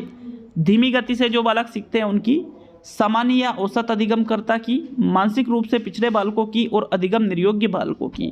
तो देखो 28 में जो राइट आंसर है वो बालक जो वर्तनी में कठिनाई करते हैं, वाचन गणना में कठिनाई आती है, सामान्य बुद्धि और अच्छी अनुकूलनात्मक योग्यता भी इनके पास होती है, तो साथियों ये अधिगम निर्योग्य बालक होते हैं। लगभग IQ तो 100 ही होती है इनकी, ठीक है साथियों। हालांकि जो इनकी IQ है लगभग 100 ही होती है, लेकिन फिर भी ये अधिगम निर्योग्य बालक होते हैं, लर्निंग डिसेबल्ड चाइल्ड जिनको कहा जाता है। कुछ ना कुछ निर्योग्यता इनमें विशिष्ट पाई जाती है। तो नेक्स्ट प्रश्न नंबर 29, यहाँ फोर्थ विकल्प आपके सही है। तो चलिए 29वां क्वेश्चन था फ एवं व, मैं एवं न अक्षरों की ध्वनियों में अंतर न कर पाना अधिगम की समस्या संबंधित है। अवधान केंद्रण की समस्या है, स्मृति की समस्या है, प्रत्यक्षीकरण की समस्या है या इनमें से सभी। तो देखो कोई बालक है फ में और व में, मैं और न में अक्षरों की जो ध्वनियाँ हैं उसमें अंतर ही नहीं कर पा रहा है, तो फिर वो प्रत्यक्षीकरण की समस्या मानी गई थी। किसकी समस्या मानी गई थी? प्रत्यक्षीकरण की। थर्ड विकल्प 29 में सही था साथियों, बिल्कुल यही सही है। और इस पेपर का अंतिम क्वेश्चन था 30वां प्रश्न साइकोलॉजी का, निःशुल्क एवं अनिवार्य शिक्षा का बालकों का अधिकार अधिनियम 2009 के अंतर्गत किसी भी अध्यापक को निम्न में से किस कार्य के लिए नहीं लगाया जा सकता? 10 वर्ष पश्चात होने वाली जनगणना में, आपदा राहत कार्य में, चुनाव संबंधी कार्य में और पल्स पोलियो कार्यक्रम में। तो आप RT 2009 कहती है कि एक शिक्षक को आप आपदा राहत कार्यों, जैसे कोरोना में आपदा राहत कार्य है तो शिक्षकों की ड्यूटी लगाई गई है, चुनाव शिक्षक कराते हैं, जनगणना का कार्य शिक्षक करते हैं, लेकिन पल्स पोलियो कार्यक्रम शिक्षकों के लिए नहीं है साथियों। तो चौथा विकल्प आपका सही है प्रश्न 30 में। तो ये 2012 का पेपर भी पूरा हुआ। देखो डाउट तो फिर भी रहेगा आपको, चाहे मैं ऑफिशियल आंसर किसे बताऊं, ठीक है, लेकिन फिर भी डाउट होने के बावजूद भी आप कमेंट कर सकते हो कि सर इस प्रश्न पे डाउट है, तो मिलकर चर्चा कर लेंगे कि हाँ भाई उस टाइम पे चेंज नहीं हुआ था लेकिन अब तो चेंज करवा सकते हैं ऐसे प्रश्नों को। तो चलिए 2016 का जो पेपर था, फरवरी में 2016 में हुआ था, उस पेपर को हम अब हल करेंगे। और 2016 का जो ये पेपर है ये पूर्ण रूप से क्लियर दिखने वाला है आपको, बिल्कुल स्पष्ट दिखेगा। जैसे ये पेपर थे ऐसे नहीं, बहुत शानदार तरीके से दिखेगा। और बिल्कुल पूरा वीडियो देख करके जाइएगा, ऑफिशियल आंसर लिख लीजिएगा आप, ठीक है। तो चलिए बढ़ते हैं 2016 वाले पेपर की तरफ।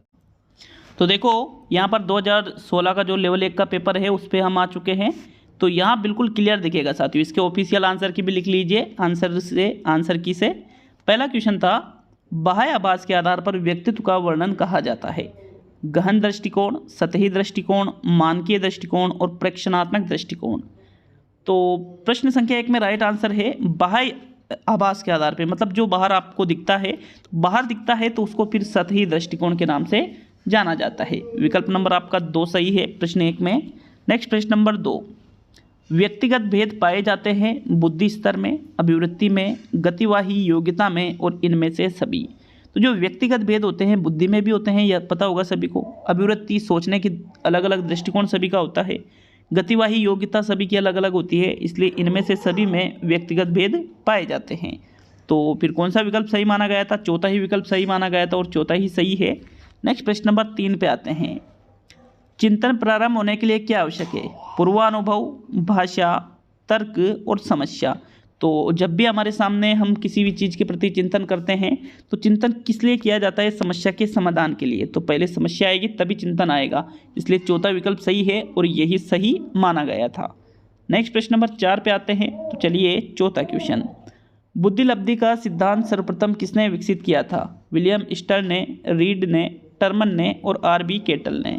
देखो, बुद्धिलब्धि का जो सिद्धांत है प्रश्न संख्या 4 में, वो सबसे पहले विकसित किया था टर्मन ने। विकसित करने की बात की जा रही है साथियों, मानसिक आयु बटा वास्तविक आयु इंटू 100, इस प्रकार टर्मन ने दिया था। और विलियम स्टर ने 1912 में ही मानसिक आयु बटा वास्तविक आयु दे दिया था। इंटू 100 किसने लगाया? टर्मन ने, इसलिए टर्मन आपका यहाँ पर सही आंसर है। तो नेक्स्ट प्रश्न नंबर 5 पे आते हैं, 5वां क्वेश्चन। तो साथियों प्रश्न संख्या 5 को देखेंगे। आपके 5वें क्वेश्चन पूछा गया था इसमें, प्रगतिशील परिवारों में बच्चों में अपेक्षाकृत कौन से प्रेरक अधिक प्रबल होता है? संबंधन, जिज्ञासा, उपलब्धि और आक्रामकता। तो जो परिवार प्रगतिशील होते हैं उनके जो बच्चे होते हैं उस परिवार में, तो साथियों अपेक्षाकृत उनमें उपलब्धि अभिप्रेरक ज़्यादा पाया जाता है। कौन सा? उपलब्धि, कुछ हासिल करने का जुनून उनमें होता है। विकल्प नंबर आपका 3 सही है प्रश्न 5 में। नेक्स्ट प्रश्न नंबर 6 पे आते हैं। तो चलिए छठा क्वेश्चन, निम्न में से कौन से पिछड़ेपन का कारण नहीं है? कौन सा पिछड़ेपन का कारण नहीं है? सामान्य बुद्धि का अभाव, शारीरिक दोष, विशिष्ट पिछड़ापन और स्वस्थ वातावरण। तो देखो, इनमें से स्वस्थ वातावरण जो है वो पिछड़ेपन का कारण नहीं होता है, क्योंकि स्वस्थ वातावरण से पिछड़ापन ये कोई बात हुई क्या? वहाँ पिछड़ापन हो सकता है लेकिन वातावरण उसके लिए जिम्मेदार नहीं होता है, अगर वातावरण स्वस्थ है तो। चौथा विकल्प आपके सही है प्रश्न 6 में। नेक्स्ट प्रश्न नंबर 7, व्यक्ति का पहला प्रकारात्मक वर्गीकरण प्रस्तुत किया? मुन्ने ने, शेल्डन ने, हिप्पोक्रेट्स ने और आर.बी. केटल ने। तो साथियों प्रश्न नंबर 7 में जो राइट आंसर है, व्यक्ति का पहला प्रकारात्मक वर्गीकरण की बात की जा रही है, टाइप पर्सनल, ठीक है, टाइप थ्योरी की बात की जा रही है। तो सबसे पहले प्रकारात्मक वर्गीकरण किसने दिया था? हिप्पोक्रेट्स ने दिया था। विकल्प नंबर आपका जो 3 है वो सही रहेगा 7वें प्रश्न में। नेक्स्ट प्रश्न नंबर 8, सामान्य तथा विशिष्ट कारक सिद्धांत का प्रतिपादन किसके द्वारा किया गया? अल्फ्रेड बिने के द्वारा, स्पीयरमैन के द्वारा, गिलफोर्ड के द्वारा और थ्रस्टन के द्वारा। तो जो सामान्य और विशिष्ट कारक है, ये जो सिद्धांत है बुद्धि का, ये साथियों स्पीयरमैन ने दिया था, सामान्य तत्व और विशिष्ट तत्व। विकल्प नंबर आपका 2 सही है प्रश्न 8 में। नेक्स्ट प्रश्न नंबर 9 को देखेंगे।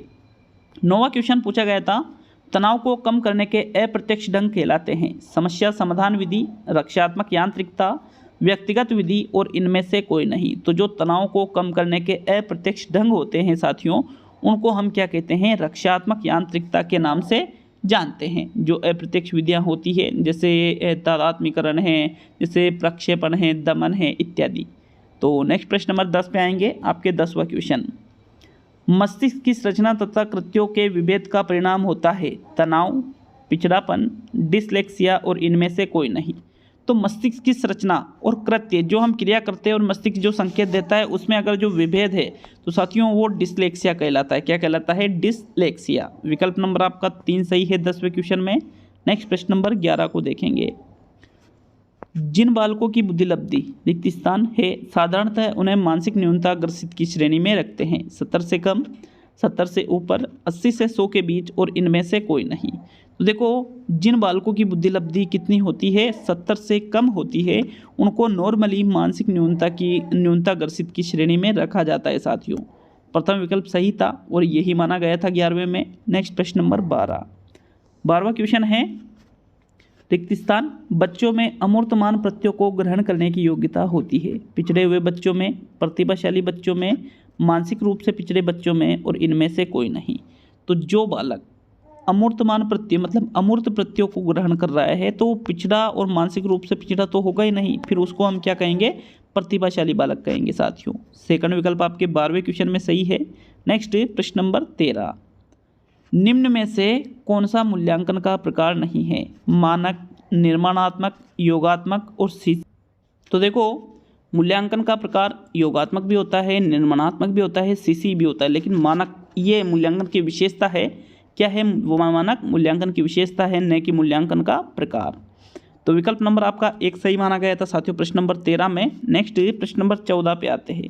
तो आपके 14वें क्वेश्चन को देखेंगे। आपके प्रश्न संख्या 14 ये देखिएगा, ये रहा। ये निम्न में से कौन सी सामाजिक रूप से वंचित की समस्या नहीं है? सीखने के लिए प्रेरणा का अभाव होता है, सृजनशीलता को पोषित होने के अवसर नहीं मिलते हैं, रहने के लिए इनको स्वस्थ परिवेश नहीं मिलता है और विद्यालय में पक्षपातपूर्ण वातावरण का सामना इनको करना पड़ता है। तो 14वें क्वेश्चन में जो राइट आंसर है वो है, जो बालक सामाजिक रूप से वंचित है उसकी क्या समस्या नहीं है? रहने के लिए स्वस्थ परिवेश। भाई रहने के लिए स्वस्थ परिवेश तो उनको मिल ही सकता है। थर्ड विकल्प आपके प्रश्न 14 में सही है। नेक्स्ट प्रश्न नंबर 15 पे आते हैं। तो चलिए 15वें क्वेश्चन की ओर। शिक्षण प्रक्रिया में विद्यार्थी है आश्रित चर, स्वतंत्र चर, मध्यस्थ चर और इनमें से कोई नहीं। साथियों 15वें क्वेश्चन में शिक्षण प्रक्रिया में विद्यार्थी को आश्रित चर माना जाता है, स्वतंत्र चर अध्यापक को माना जाता है और मध्यस्थ चर पाठ्यक्रम को माना जाता है। ये क्वेश्चन मैं कई बार करा चुका हूँ आपके, ठीक है। तो विकल्प नंबर 1 सही है और यही माना गया था प्रश्न 15 में। नेक्स्ट आते हैं प्रश्न नंबर 16 पर। 16वां क्वेश्चन, आरटी एक्ट 2009 के अनुसार शिक्षक हेतु प्रति सप्ताह कार्य घंटे हैं 40 घंटे, 42 घंटे, 45 घंटे और 48 घंटे। तो आरटी 2009 कहती है कि एक शिक्षक प्रति सप्ताह 45 घंटे कार्य करेगा। कितने? 45 घंटे। विकल्प 3 सही है साथियों और यही सही माना गया था ऑफिशियल में भी। नेक्स्ट प्रश्न नंबर 17, एनसीएफ 2005 बल देता है करके सीखने पर, रटने पर, समस्या हल करने पर और इनमें से सभी। तो एनसीएफ 2005 किस पर बल देता है साथियों? करके सीखने पर बल देता है, न कि रटने पर। इसलिए विकल्प नंबर 1 सही है प्रश्न 17 में। तो यही आंसर है साथियों और यही माना गया था। 18वां क्वेश्चन, निम्न में से कौन सा मूल्यांकन के त्रिकोण का भाग नहीं है? शैक्षिक उद्देश्य, मूल्यांकन, शिक्षण अनुभव और अधिगम अनुभव। देखो 18वें क्वेश्चन में मूल्यांकन के त्रिकोण का भाग जो नहीं है वो रहेगा आपके विकल्प नंबर 3, शिक्षण अनुभव। साथियों शिक्षण अनुभव नहीं होता है, अधिगम अनुभव होता है। शिक्षण अनुभव नहीं होता है, अधिगम अनुभव होता है, शैक्षिक उद्देश्य होता है, मूल्यांकन होता है। तो ये 3 चीज़ें होती है, लेकिन शिक्षण अनुभव नहीं होता है। तो विकल्प नंबर आपका 3 सही है 18वें क्वेश्चन में। नेक्स्ट आते हैं अब हम 19वें प्रश्न पर। क्रियात्मक अनुसंधान के महत्व के बारे में निम्न में से कौन सा कथन सही नहीं है? उपभोक्ता ही अनुसंधान करता है, समस्याओं का हल शीघ्रता से प्राप्त हो जाता है, समस्याओं का हल अभ्यास में लिया जाता है और उसका मूल्यांकन नहीं किया जाता है और इनमें से कोई नहीं। देखो कौन सा कथन सही नहीं है। ऑफिशियल आंसर की में आपको कहीं जगह दूसरा भी मिलेगा, पहला भी मिलेगा, तीसरा भी मिलेगा, लेकिन राइट आंसर इसका रहेगा विकल्प नंबर 3, समस्याओं का अभ्यास में लिया जाता है और उसका मूल्यांकन नहीं किया जाता। ये एक असत्य कथन है साथियों, क्योंकि उसका मूल्यांकन भी इसमें करते हैं कि भाई सफल हुआ है या नहीं। थर्ड विकल्प सही है 19वें क्वेश्चन में, यही माना गया था और यही सही है।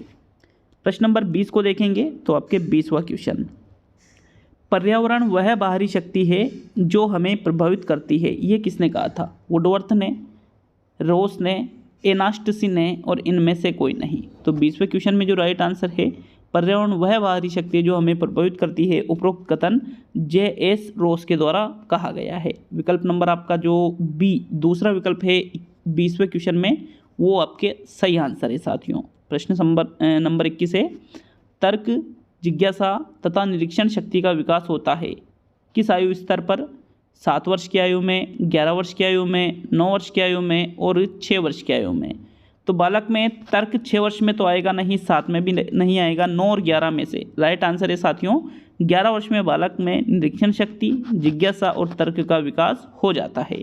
सेकंड विकल्प सही माना गया था 21वें क्वेश्चन में। नेक्स्ट बढ़ते हैं प्रश्न नंबर 22 पर। तो आपके 22वां क्वेश्चन शारीरिक विकास का क्षेत्र है स्नायु मंडल, ठीक है, टाइपिंग मिस्टेक, मांसपेशियों की वृद्धि, एंडोक्राइन ग्लैंड्स और इनमें से सभी। तो जो शारीरिक विकास होता है, शारीरिक विकास के अंतर्गत ये सभी चीज़ें आ जाती है।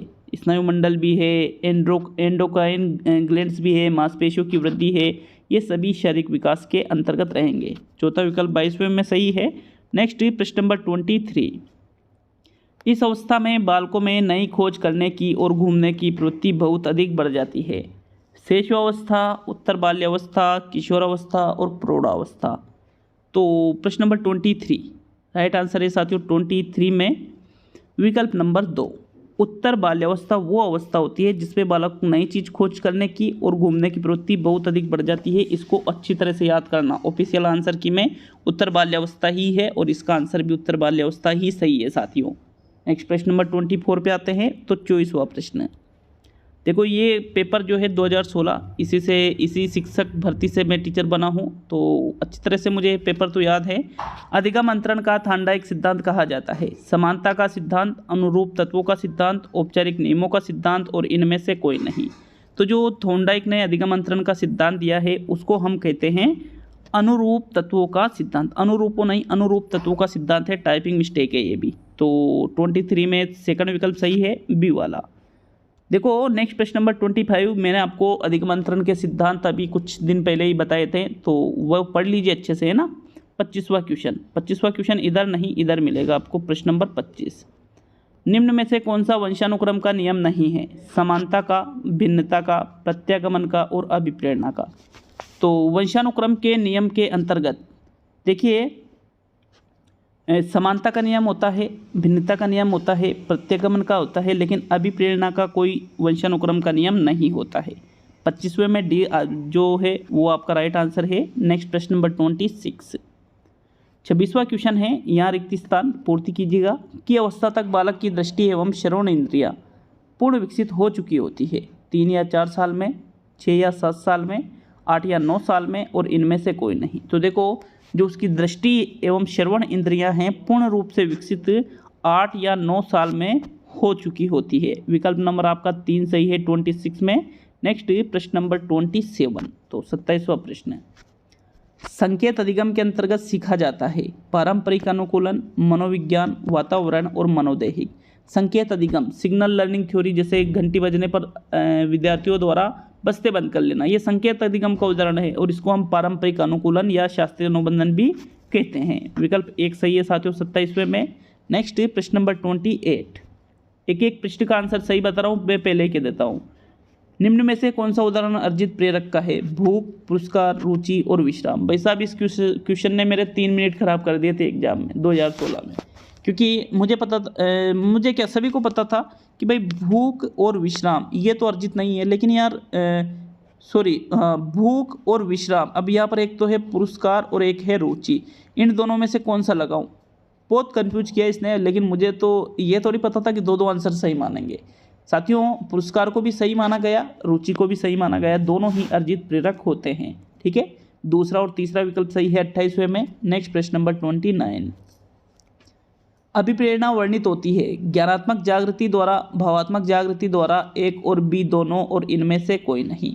तो देखो, अभिप्रेरणा में ज्ञान नहीं होता है, सिर्फ इसका संबंध भावनात्मक रूप से होता है, इसलिए भावनात्मक जागृति द्वारा अभिप्रेरणा वर्णित होती है। सेकंड विकल्प आपके 29वें क्वेश्चन में सही है। अब 2016 का अंतिम और 30वां क्वेश्चन देखेंगे, इसके बाद में लास्ट पेपर बचेगा 2018 का। चिंतन मानसिक क्रिया का ज्ञानात्मक पहलू है, भावात्मक पहलू है, क्रियात्मक पहलू है और इनमें से कोई नहीं। तो साथियों, चिंतन को मानसिक क्रिया का ज्ञानात्मक पहलू माना जाता है। 30वें क्वेश्चन में प्रथम विकल्प सही है। तो ये 2016 का जो पेपर था वो था लेवल 1 का, लेवल 2 का भी एक साथ ही कराऊंगा चारों, है ना। तो देखो, इसके बाद में अब हम कौन सा करेंगे 2018 का। 2016 में तो एक में भी प्रश्न में कन्फ्यूजन नहीं बचा होगा, क्योंकि ये पेपर मैंने खुद ने भी दिया और ये इतना हार्ड पेपर भी नहीं बनाया गया था साथियों। 2018 का पेपर 2016 के पेपर में बहुत अंतर था और मुझे लगता है 2021 में और ज़्यादा अंतर होने वाला है। तो चलिए देख लेते हैं 2018 का पेपर। तो साथियों देखो यहाँ पर कुल 30 क्वेश्चन है। 2018 का ये पेपर आ चुका है आपके सामने। तो पहला क्वेश्चन देखते हैं। तो देख लेते हैं प्रश्न नंबर 1 क्या पूछा था। एक अधिगम विकलांगता जिसमें लिखावट में कठिनाई शामिल है कहलाता है। डिसलेक्सिया कहलाता है, डिसकैल्कुलिया कहलाता है, डिसग्राफिया कहलाता है, या ध्यान अभाव अति सक्रियता विकार कहलाता है। तो प्रश्न संख्या 1 में जो राइट आंसर है अधिगम विकलांगता जिसमें लिखावट में कठिनाईता शामिल हो। तो साथियों लिखावट में लिखने में कठिनाई आ रही है तो उसको फिर डिसग्राफिया के नाम से जाना जाता है। तीसरा विकल्प आपके सही है प्रश्न संख्या 1 में। नेक्स्ट प्रश्न नंबर 2 दूसरा क्वेश्चन है आपके, ये थोड़ा बड़ा क्वेश्चन है यहाँ, ठीक है। निम्न में से कौन सा एक योगात्मक मूल्यांकन से संबंधित है। अध्यापक को छात्र की प्रगति के बारे में निरंतर और तत्काल प्रतिक्रिया प्रदान करना, शिक्षा सामग्री के आणविक विश्लेषण पर केंद्रित, शिक्षार्थी की उपलब्धि का लगातार व्यवस्थित आकलन, और सत्र के अंत में शिक्षार्थी के प्रदर्शन का अंतिम आकलन। तो प्रश्न संख्या 2 में जो सही आंसर है, फाइनल आंसर क्या माना गया था, योगात्मक मूल्यांकन से क्या संबंधित है, सत्र के अंत में शिक्षार्थी के प्रदर्शन का अंतिम आकलन, क्योंकि सत्र के अंत में योगात्मक किया जाता है। तो इसलिए आपके विकल्प नंबर 4 सही है प्रश्न 2 में। नेक्स्ट प्रश्न नंबर 3 पे आते हैं। तीसरा क्वेश्चन, हार्वर्ड गार्डनर का कहना है कि कई प्रकार की बुद्धि या दिमाग के फ्रेम होते हैं, उसके द्वारा सुझाई गई बुद्धि की श्रेणी में कौन सी है। विश्लेषणात्मक बुद्धि, रचनात्मक बुद्धि, प्रकृतिवादी बुद्धि, व्यावहारिक बुद्धि। तो देखो गार्डनर ने जो बुद्धि का प्रकार बताया है वो प्रकृतिवादी बुद्धि है। विश्लेषणात्मक, रचनात्मक, व्यावहारिक, ये तीनों तो स्टर्नबर्ग के त्रितंत्रीय सिद्धांत के अनुसार है साथियों। विकल्प नंबर कौन सा सही है आपके, विकल्प नंबर 3 सही है। तो नेक्स्ट प्रश्न नंबर 4 पे आते हैं। तीसरे में 3 ही सही है और ये ही माना गया था। हमारे देश में कई बच्चे एक से अधिक भाषा बोलते हैं, निम्न में से पता लगाए 2 भाषाओं को बोलने की क्षमता वाले बच्चों के लिए सही लाभ है। अवधारणा गठन में सुविधा होती है, विश्लेषणात्मक तर्क में उनको सुविधा होती है, संज्ञानात्मक लचीलेपन में सुविधा होती है, और इनमें से सभी। तो जो बालक एक से अधिक भाषा बोलता है उसको अवधारणा गठन में भी सुविधा होती है, विश्लेषणात्मक तर्क में भी सुविधा होती है, संज्ञानात्मक लचीलेपन की भी सुविधा होती है। अर्थात यहाँ विकल्प नंबर 4 सही है प्रश्न संख्या 4 में। नेक्स्ट प्रश्न नंबर 5 पे आते हैं। 5वां क्वेश्चन। तो चलिए 5वें क्वेश्चन ये इधर ऊपर की तरफ मिलेगा आपको। 5वां प्रश्न, 5वां प्रश्न है, ये थोड़ा बड़ा क्वेश्चन है, ये देखिएगा। एक अध्यापक कक्षा में कुछ गतिविधि कर रहा है, जैसे न केवल यह पूछकर कि क्या हुआ बल्कि यह भी पूछा कि कैसे और क्यों। उन्हें एक प्रश्न के विभिन्न उत्तरों तथा प्रश्न की तुलना करने में मदद करना जो वास्तव में सबसे अच्छा जवाब है। इन गतिविधियों से वह बढ़ावा देने की कोशिश कर रहा है समानता को, आलोचनात्मक सोच को, एकीकृत सोच को और अवधारणा मानचित्रण को। तो साथियों यहाँ पर देखो गतिविधि क्या कर रहा है, प्रश्न भी पूछ रहा है और उनसे ये भी पूछ रहा है कि कैसे और क्यों। उनको विभिन्न जो उनके उत्तर प्राप्त हो रहे हैं और उनकी तुलना भी कर रहा है, तुलना करने में मदद कर रहा है कि सबसे अच्छा जवाब क्या है। तो साथियों ये एक आलोचनात्मक सोच को विकसित करने के लिए किए गए कार्य है। विकल्प नंबर 2 सही है आपके 5वें क्वेश्चन में। नेक्स्ट प्रश्न नंबर 6 पे आते हैं। सकारात्मक और नकारात्मक उत्तेजनाएं या घटनाएं छात्र के व्यवहार को प्रेरित कर सकते हैं। कौन सा मनोवैज्ञानिक परिप्रेक्ष्य इस तरह से प्रेरणा की व्याख्या करते हैं। मानवतावादी, व्यवहारवाद, संज्ञानवाद और सामाजिक। तो प्रश्न संख्या जो 6 है इसमें राइट आंसर है सकारात्मक, नकारात्मक उत्तेजनाएं और जो घटनाएं हैं छात्र के व्यवहार को प्रेरित कर रही है। तो साथियों ये व्यवहार को प्रेरित कर रही है, मतलब ये व्यवहारवाद से संबंधित है।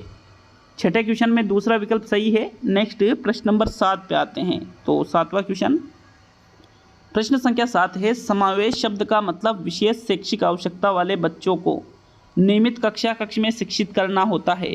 सर्वाधिक समय, पूरा समय, कुछ समय और किसी समय नहीं। तो देखो प्रश्न संख्या 7 में जो राइट आंसर माना गया था वो था आपके विकल्प नंबर 2 पूरा समय।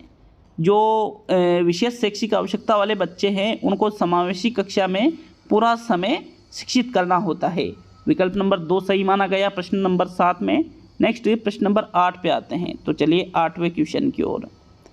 ये रहा आपके 8वां क्वेश्चन। एक भाषा शिक्षक कक्षा में कविता का विवरण समझाकर कक्षा में कविता पढ़ा रहा है और छात्रों को स्पष्टीकरण से निष्कर्ष निकालने या व्यापक विचार करने के लिए कह रहा है।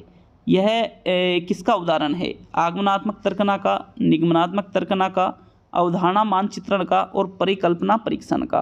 तो 8वें क्वेश्चन में जो राइट आंसर है, देखो ये जो उपरोक्त उदाहरण है, कविता का विवरण समझा दिया बच्चों को, ठीक है, समझा करके पढ़ा रहा है, छात्रों को स्पष्टीकरण से निष्कर्ष निकालने या व्यापक विचार करने के लिए कह रहा है। तो भाई पहले स्पष्ट कविता समझाई, बच्चों को कविता का विवरण समझाया, छात्र खुद स्पष्टीकरण से निष्कर्ष निकाल रहे हैं, तो फिर वो आगमनात्मक तर्कना कहलाएगी। यही सही माना गया था 8वें क्वेश्चन में और यही इसका राइट आंसर है साथियों। तो चलिए आगे बढ़ेंगे प्रश्न संख्या 9 की ओर। 9वां क्वेश्चन आपको इधर यहाँ पे देखिएगा। 9वां क्वेश्चन, मनोविश्लेषण का मानना है कि एक प्राथमिक साधन है जिसके द्वारा ईगो इड पर आच्छादन रखता है, यह कहलाता है सुपर ईगो, आमोद सिद्धांत, द्वंद्व और दबाव। तो 9वें क्वेश्चन में देखो भाई, मैं तो ये मानता हूँ कि 2018 का जो लेवल 1 का पेपर था, लेवल 2 का भी हल करेंगे तो उसकी बात करेंगे, लेकिन अभी लेवल 1 की बात की जा रही है। बहुत ही शानदार लेवल, हाई लेवल के क्वेश्चन इसी को कहते हैं। तो यहाँ पर जो राइट आंसर है वो है दबाव। इसको क्या कहा गया? दबाव। जबकि अपन क्या कर देते, या तो सुपर ईगो कर देते या अधिकतर आमोद सिद्धांत किया था सभी ने, लेकिन राइट आंसर तो दबाव था। तो देखो दबाव कैसे था, प्राथमिक साधन क्या है, जिसके द्वारा ईगो जो हमारा अहम है वो इड पर, इड मतलब हमारा जो सुखवादी सिद्धांत जिसको हम कहते हैं इदम, इस पर आच्छाद रखता है। तो ईगो हमारे अहम के परिणाम स्वरूप इड की कई इच्छाएं दबा देते हैं। तो साथियों इसलिए दबाव राइट आंसर है यहाँ प्रश्न संख्या 9 में। नेक्स्ट प्रश्न संख्या 10 पे आते हैं। तो 10वां क्वेश्चन, अंतर्मुखता बहिर्मुखता व्यक्तित्व का लक्षण निम्न के द्वारा प्रस्तावित है। Hans Eysenck, RB Cattell, Gordon Allport और कार्ल रोजर्स। तो अंतर्मुखता बहिर्मुखता किसने प्रकार बताए? भाई अंतर्मुखी बहिर्मुखी तो कार्ल युंग ने बताए हैं और अंतर्मुखता बहिर्मुखता हेंसाइन जैक ने बताए साथियों। पहला विकल्प आपके 10वें क्वेश्चन में सही माना गया था। नेक्स्ट प्रश्न नंबर 11 पे आते हैं। तो 11वां प्रश्न बहुत बड़ा है, लेकिन ये देखिए दिख जाएगा शायद। निम्न में से कौन सा सर्वोत्तम उदाहरण है कि प्रेरणा क्या है? पहला विकल्प, छात्र आगामी स्कूल वर्ष के बारे में भावुक है और अच्छा करना चाहता है। दूसरा विकल्प है छात्र ब सक्रिय है, अपने गणित वर्ग में अच्छा करने के लिए उच्च लक्ष्य निर्धारित करता है, काफ़ी प्रयास के साथ बना रहता है और कक्षा में उच्चतम अंक भी प्राप्त करता है। तीसरा विकल्प है छात्र से वह क्या पूरा करना चाहता है पर अपना ध्यान निर्देशित करने में अच्छा है। छात्र द कड़ी मेहनत करती है, उसके शैक्षिक कार्य के बारे में सकारात्मक भावनाओं का अनुभव करती है। तो अभिप्रेरणा के संदर्भ में सबसे जो बेस्ट उदाहरण है कौन सा है चारों विकल्पों में से? प्रश्न संख्या 11 में साथियों विकल्प नंबर आपका जो दूसरा है 11वें क्वेश्चन में, बी वाला। छात्र ब सक्रिय भी है, अच्छा करने के लिए उच्च लक्ष्य निर्धारित कर लिए, काफ़ी प्रयास के साथ उसमें बना रहा और उच्चतम अंक भी प्राप्त कर लिए। तो ये सबसे बेस्ट है, ये लक्ष्य की प्राप्ति भी हो चुकी है। तो नेक्स्ट प्रश्न नंबर 12 पे आते हैं। 12वां क्वेश्चन है, यदि बाह्य प्रेरणा एक अंत की युक्ति है तो आंतरिक प्रेरणा है एक शुरुआत, अपने आप में एक अंत, एक शुरुआत तथा अंत और इनमें से कोई नहीं। तो देखो बाह्य प्रेरणा एक अंत की युक्ति है, ठीक है, कि भाई बाह्य रूप से कोई अभिप्रेरित करता है तो वो ज़्यादा सक्सेस होता नहीं है। तो आंतरिक अभिप्रेरणा क्या है साथियों? अपने आप में एक अंत माना गया था। दूसरा विकल्प इसका सही माना गया था 12वें में। अब देखो आंतरिक अभिप्रेरणा में तो हम सफल होते हैं, लेकिन दोनों की एक दूसरे से क्या की गई है कि यदि बाह्य अभिप्रेरणा ही अंत है तो आंतरिक अभिप्रेरणा तो और बड़ा अंत रहेगी, मतलब अपने आप में अंत मान लिया गया उसको। सेकंड विकल्प आपके 12वें क्वेश्चन में सही था। तो चलिए नेक्स्ट प्रश्न नंबर 13 की ओर। 13वां क्वेश्चन ये इधर मिलेगा आपको। प्रश्न संख्या 13 है आपके, एक व्यवस्थित विज्ञान जो स्वयं और वातावरण के साथ समायोजन को प्राप्त करने के लिए नियम, कानून और सिद्धांत प्रदान करता है कहलाता है। अभिप्रेरणा, दिमागी आरोग्यता, अधिगम और द्वंद्व। साथियों इसको हम कहेंगे दिमागी आरोग्यता। दिमागी आरोग्यता का मतलब क्या होता है? एक मानसिक स्वास्थ्य विज्ञान से संबंधित है ये। तो यहाँ पर वातावरण और स्वयं के साथ समायोजन भी प्राप्त किया जा रहा है, नियम कानून सिद्धांत प्रदान करे तो इसको दिमागी आरोग्यता के नाम से जाना जाता है।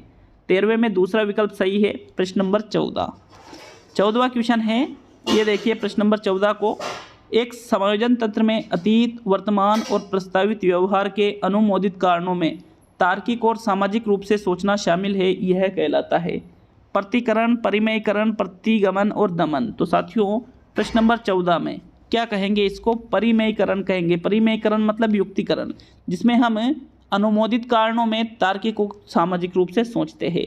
तो 14वें क्वेश्चन में आपके दूसरा विकल्प सही है। नेक्स्ट प्रश्न नंबर 15 पे आते हैं। 15वां क्वेश्चन, स्कूल की संगठनात्मक स्थापना छात्रों के अधिगम को प्रभावित करती है। यह पहलू उस श्रेणी से संबंधित है। क्रियात्मक कारक, मनोवैज्ञानिक कारक, सामाजिक कारक और अन्य कारक। तो जो 15वां प्रश्न है, संगठनात्मक स्थापना, संगठन की बात की जा रही है साथियों, इसलिए ये एक सामाजिक कारक के अंतर्गत आ जाएगा। तो 15वें क्वेश्चन में तीसरा विकल्प सही है आपके। नेक्स्ट प्रश्न नंबर 16 पे आते हैं। निम्न स्थितियों में से कौन समायोजन को बढ़ावा देती है? तीव्र उत्सुकता, अपराध का जुनूनी विचार, बीमारी का डर और न्यूरोटिक भय और चिंता से मुक्त। तो 16वें क्वेश्चन में जो राइट आंसर है वो है न्यूरोटिक भय और चिंता से जो मुक्त है वो समायोजन को बढ़ावा देता है, क्योंकि चिंता से मुक्त रहेंगे तो समायोजन बढ़ेगा बिल्कुल। इसलिए आपके चौथा विकल्प सही है प्रश्न संख्या 16 में। नेक्स्ट प्रश्न नंबर 17 पे आते हैं। 17वां क्वेश्चन, प्रश्न संख्या 17 है, एक शिक्षक के रूप में आपने अपने छात्रों से हमारे जीवन पर प्रदूषण के प्रभाव को समझाते हुए एक निबंध लिखने के लिए कहा। इस कार्यभार से ब्लूम के वर्गीकरण के कौन से संज्ञानात्मक स्तर की व्याख्या की गई? विश्लेषण, संप्रयोग, समझ और ज्ञान। तो आप एक शिक्षक के बच्चों से कह रहे हैं कि भाई पर्यावरण प्रदूषण के हमारे जीवन पर जो प्रभाव है उस पर निबंध लिखिए। तो ये जो कार्य किया गया एक शिक्षक के द्वारा, ब्लूम का जो वर्गीकरण है संज्ञानात्मक, तो उसमें कौन से स्तर की ये व्याख्या की गई साथियों? राइट आंसर है इसमें संप्रयोग। कौन सा विकल्प सही है? दूसरा विकल्प सही है। संप्रयोग मतलब जो उन्होंने अपना ज्ञान था उसका प्रयोग उस निबंध को लिखने में किया है। विकल्प नंबर आपका 2 सही है 17वें में। नेक्स्ट प्रश्न नंबर 18। तो 18वां क्वेश्चन ये देखिएगा साथियों, शिक्षक के तौर पर आपने एक उपयुक्त परीक्षण और जांच सूची का उपयोग करके छात्र की बुद्धि, व्यक्तित्व तथा कक्षा व्यवहार के बारे में जानकारी एकत्र की है। यह प्रक्रिया कहलाती है आकलन, मापन, मूल्यांकन और इनमें से सभी।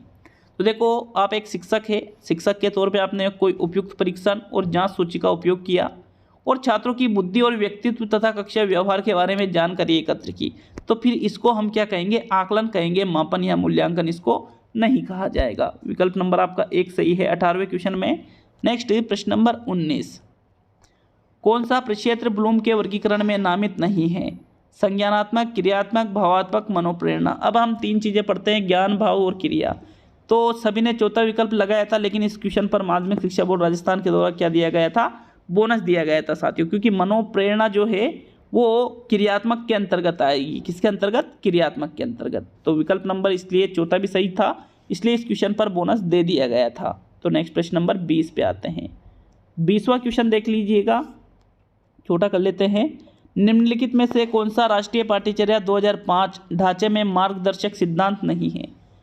स्कूल से बाहर जीवन को ज्ञान से जोड़ना, परीक्षा को अधिक लचीला और कक्षा में एकीकृत करना, अधिगम को रटना, विधि को सुविधाजनक बनाना चाहिए और पाठ्य पुस्तक केंद्रित रहने की बजाय बच्चों के समग्र विकास के लिए समृद्ध पाठ्यचर्या प्रदान करना चाहिए।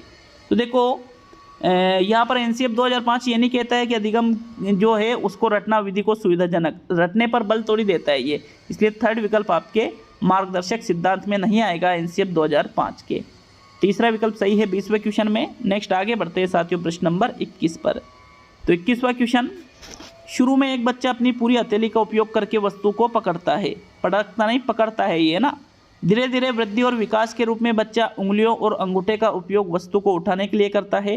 तो इस प्रकार की प्रगति है सिफेलोकोडल प्रगति, प्रोक्सिमोडिस्टल प्रगति, व्यापक से विशिष्ट कार्रवाई प्रगति और अनियमित प्रगति। देखो 21वें क्वेश्चन में जो राइट आंसर है, इसको शुरू में बच्चा पूरी हथेली का उपयोग कर रहा है, वस्तु को पकड़ रहा है, धीरे धीरे उंगलियों का प्रयोग कर रहा है, अंगूठे का प्रयोग कर रहा है, तो साथियों वो फिर कहाँ से जा रहा है? व्यापक से विशिष्ट की ओर जा रहा है और प्रोक्सिमोडिस्टल भी इसको कहा जाता है। इसलिए आरबीएससी ने इसका दूसरा और तीसरा दोनों ही विकल्प सही माने थे प्रश्न नंबर 21 में। तो नेक्स्ट प्रश्न नंबर 22 पे आते हैं। 22वां क्वेश्चन देखेंगे साथियों, आपके प्रश्न संख्या 22 है। बच्चे के विकास को अक्सर शारीरिक, संज्ञानात्मक, भावनात्मक और सामाजिक जैसे 3 व्यापक क्षेत्र में विभाजित किया जाता है। विकास प्रक्रिया इन क्षेत्रों में कहाँ तक संबंधित है? अन्य को प्रभावित किए बिना स्वतंत्र रूप से विकसित होती है, एक एकीकृत और समग्र प्रकार में विकसित होती है, आंशिक रूप से विकसित होती है और बेतरतीब ढंग से विकसित होती है। तो देखो संज्ञानात्मक क्षेत्र है, भावात्मक क्षेत्र है, सामाजिक क्षेत्र है, ये एक दूसरे से जुड़े होते हैं साथियों, इसलिए ये एकीकृत और समग्र प्रकार में विकसित होती है। तो 22वें क्वेश्चन में आपके दूसरा विकल्प सही है। नेक्स्ट प्रश्न नंबर 23, 23वां क्वेश्चन। एक बच्चा जो कि एक विशेषता जिससे मौखिक क्षमता में उच्च या निम्न है बाद की उम्र में भी रहेगी, यह बयान के महत्व पर जोर देता है। प्रारंभिक अनुभव, वातावरण, आनुवंशिकता और आनुवंशिकता तथा वातावरण। तो कोई चीज़ है, शुरू में बालक है जो मौखिक रूप से कम बोलता है या मौखिक रूप से ढंग से चीज़ों को अभिव्यक्त नहीं कर पाता है, मौखिक कोई कमी है और वो बाद में भी बनी रहेगी, मतलब उसको सही नहीं कर सकते, तो फिर उसको हम आनुवंशिकता का प्रभाव कहेंगे साथियों। 23 में इसलिए आपके थर्ड विकल्प सही है। नेक्स्ट प्रश्न नंबर 24। अधिगम में उपयोग और अनुपयोग के नियम को भी कहा जाता है। प्रभाव का नियम, श्रम का नियम, प्रबलन का नियम और इनमें से कोई नहीं। तो देखो, उपयोग और अनुपयोग नहीं था, अनुप्रयोग था। ठीक है, क्या था? अनुप्रयोग। ये अनुपयोग टाइपिंग मिस्टेक है, ये एग्जाम में अनुप्रयोग शब्द था। तो साथियों इस क्वेश्चन में भी क्या दिया गया था? बोनस दिया गया था। वैसे हालांकि उपयोग और अनुप्रयोग जो है वो श्रम या अभ्यास के नियम के अंतर्गत आता है। विकल्प नंबर आपका 2 सही होना चाहिए था, लेकिन यहाँ पर कौन सा आंसर सही था? बोनस, मतलब इस क्वेश्चन पर बोनस दे दिया गया था आरबीएससी ने। नेक्स्ट प्रश्न नंबर 25 पे आते हैं। तो चलिए 25वां क्वेश्चन। क्योंकि उपयोग और अनुप्रयोग दोनों एक ही शब्द होते हैं, इसलिए अगर वहाँ अनुपयोग होता ना तो श्रम ही मानते, लेकिन शब्द क्या था? अनुप्रयोग। अनुप्रयोग होने के चक्कर में ये क्वेश्चन डिलीट हो गया, यूँ मानो आप। तो नेक्स्ट प्रश्न नंबर 25 पे आते हैं। पावलोव के प्रयोग में कुत्ता न केवल मांस प्रदाता के मांस सीधे मुंह में रखने से लार टपकाता है, किंतु इससे पहले अर्थात जब सीढ़ियों से नीचे आने वाले प्रशिक्षक और कदमों की आवाज़ सुनता है, इस संवृत्ति को कहा जाता है विलोपन, बिना शर्त प्रोत्साहन, अनुकूलित उत्तेजना और तत्परता। तो देखो, कुत्ता जब मांस उसके मुंह में रखते हैं तो लार आना स्वाभाविक सी चीज़ है, लेकिन जब वो मांस देने वाला जो प्रदाता है, ठीक है, प्रशिक्षक जो है, जो प्रयोग करने वाला है, उसके कदमों की आवाज़ से सुनते ही उसके मुंह में लार आ जाती है। तो साथियों वो क्या है? अनुकूलित उत्तेजना उसको कहा जाएगा। 25वें में आपके तीसरा विकल्प सही है। नेक्स्ट प्रश्न नंबर 26 को देखेंगे तो आपके 26वां क्वेश्चन देख लेते हैं साथियों। 26वां क्वेश्चन है, अनुभूति बच्चे और वातावरण के बीच अंतः क्रिया की निरंतर प्रक्रिया के माध्यम से विकसित होती है। यह सिद्धांत में प्रतिबिंबित होता है। थॉर्नडाइक का अधिगम सिद्धांत, पियाजे का संज्ञानात्मक विकास सिद्धांत, टोलमैन का संकेत अधिगम और कोहलर अधिगम सिद्धांत। तो कोहलर ने तो अंतर्दृष्टि पे बल दिया है, या अंतर्दृष्टि की बात ही नहीं की जा रही है, इसलिए ये तो बिल्कुल ही गलत है। 26वें क्वेश्चन में जो राइट आंसर है वो है पियाजे का संज्ञानात्मक विकास का सिद्धांत। क्योंकि अनुभूति बच्चे और वातावरण के बीच अंतः क्रिया की निरंतर प्रक्रिया, संज्ञान पर बल दिया है, जो कि बालक वातावरण से अर्जित करता है साथियों, पियाजे के द्वारा। तो सेकंड विकल्प आपके 26 में सही है। नेक्स्ट प्रश्न नंबर 27 पे आते हैं। तो आपके 27वां क्वेश्चन, पियाजे के सिद्धांत में एक प्रक्रिया जो पुराने और नए धारणाएं और अनुभव के बीच संतुलन क्रिया है जाना जाता है समावेशन, समायोजन, संतुलन और ज्ञानविद्य। तो देखो, नई धारणाएं और अनुभव के बीच में संतुलन किया जा रहा है, तो फिर उसको हम क्या कहेंगे? संतुलन ही कहेंगे। विकल्प नंबर आपका 3 सही है 27 में। नेक्स्ट प्रश्न नंबर 28, 28वां क्वेश्चन, निम्न में से कौन सी बौद्धिक परीक्षण के लिए उपयोग करने की सावधानी नहीं है? आईक्यू स्कोर के आधार पर अनुचित रूढ़िवादी और छात्रों के बीच नकारात्मक उम्मीदों से बचना, बुद्धि का व्यक्तिगत आकलन, परीक्षक और छात्र के बीच एक संरचित बातचीत है, क्षमता की मुख्य या एकमात्र विशेषताओं के रूप में आईक्यू परीक्षणों का उपयोग न करना, और इसका जो चौथा विकल्प है यहाँ ऊपर की तरफ मिलेगा आपको, ये एक समग्र आईक्यू स्कोर की सार्थकता की व्याख्या में सावधान रहना। तो देखो, ये जो 4 विकल्प है, इन चारों में से उसका चयन कीजिए जो कि बौद्धिक परीक्षण के लिए सावधानी नहीं है साथियों। तो राइट आंसर है दूसरा विकल्प, बुद्धि का व्यक्तिगत आकलन, परीक्षक और छात्र के बीच एक संरचित बातचीत है। ये यहाँ पर बौद्धिक परीक्षण के लिए उपयोग करने की सावधानी नहीं माना जाता है। तो 28 में आपके दूसरा विकल्प सही माना गया था। नेक्स्ट प्रश्न नंबर 29 पे आते हैं। तो 29वां क्वेश्चन, एरिक्सन के अनुसार बच्चों का मनोसामाजिक विकास 8 चरणों में होता है। एक कक्षा 3 का छात्र जो कि 9 साल के आसपास है, विकास के किस चरण से मेल खाता है? शर्मिंदगी बनाम संदेह के मुकाबले की स्वायत्तता, परिश्रम बनाम हीनता, नेतृत्व बनाम अपराध और अतरंगता बनाम अलगाव। तो बताइए 29 में कौन सा विकल्प आपका सही है? साथियों, बालक की उम्र है 9 साल। एरिक्सन का जो मनोसामाजिक विकास का सिद्धांत है, इस 9 साल के अंतर्गत लगभग वो आएगा परिश्रम बनाम हीनता में। ठीक है, दूसरा विकल्प आपका सही है प्रश्न 29 में। और इस पेपर का अंतिम क्वेश्चन था 30वां क्वेश्चन, निम्न में से कौन सा कथन आदर्श संदर्भित परीक्षण के लिए सत्य नहीं है। देखो एक एक क्वेश्चन का आंसर सही बताया है, लेकिन 120 में से अगर एक आध क्वेश्चन में भी आपको डाउट हो कि नहीं सर ऑफिशियल में आपने तो ये बताया और उसमें तो ये लिखा हुआ है, तो कमेंट कर सकते हो। 30वें क्वेश्चन में जो राइट आंसर है, छात्र के प्रदर्शन की स्थापित मानदंडों से तुलना की जाती है, ये आदर्श संदर्भित परीक्षण के लिए सत्य नहीं है साथियों। चौथा विकल्प आपके 30वें प्रश्न में सही माना गया था। तो ये थे 4 पेपर जो मैंने सोल्व कराए हैं लेवल 1 के। अब बहुत ही जल्द लेवल 2 के भी पेपर आपको मैं सोल्व करवा दूंगा साथियों, ताकि फाइनल जो आंसर की है उससे आपके कोई डाउट ही नहीं रहे कि भाई यार ये था, क्योंकि डाउट में ही, अब डाउट में थोड़ी जीना है, लास्ट टाइम में थोड़ी डाउट रहना चाहिए। तो कमेंट करके जाइए वीडियो कैसा लगा, किस प्रकार से आपका अनुभव रहा इस सेशन का, जरूर लिख कर जाए साथियों। और ये वीडियो को लाइक शेयर जरूर कीजिएगा, और चैनल पर नए हो तो चैनल को सब्सक्राइब करके बिल्कुल आप रीड की जो ये लास्ट टाइम चल रहा है इस पर बेहतरीन तैयारी कर सकते हो। तो मिलते हैं अब अगले वीडियो में, सभी दोस्तों का बहुत बहुत धन्यवाद।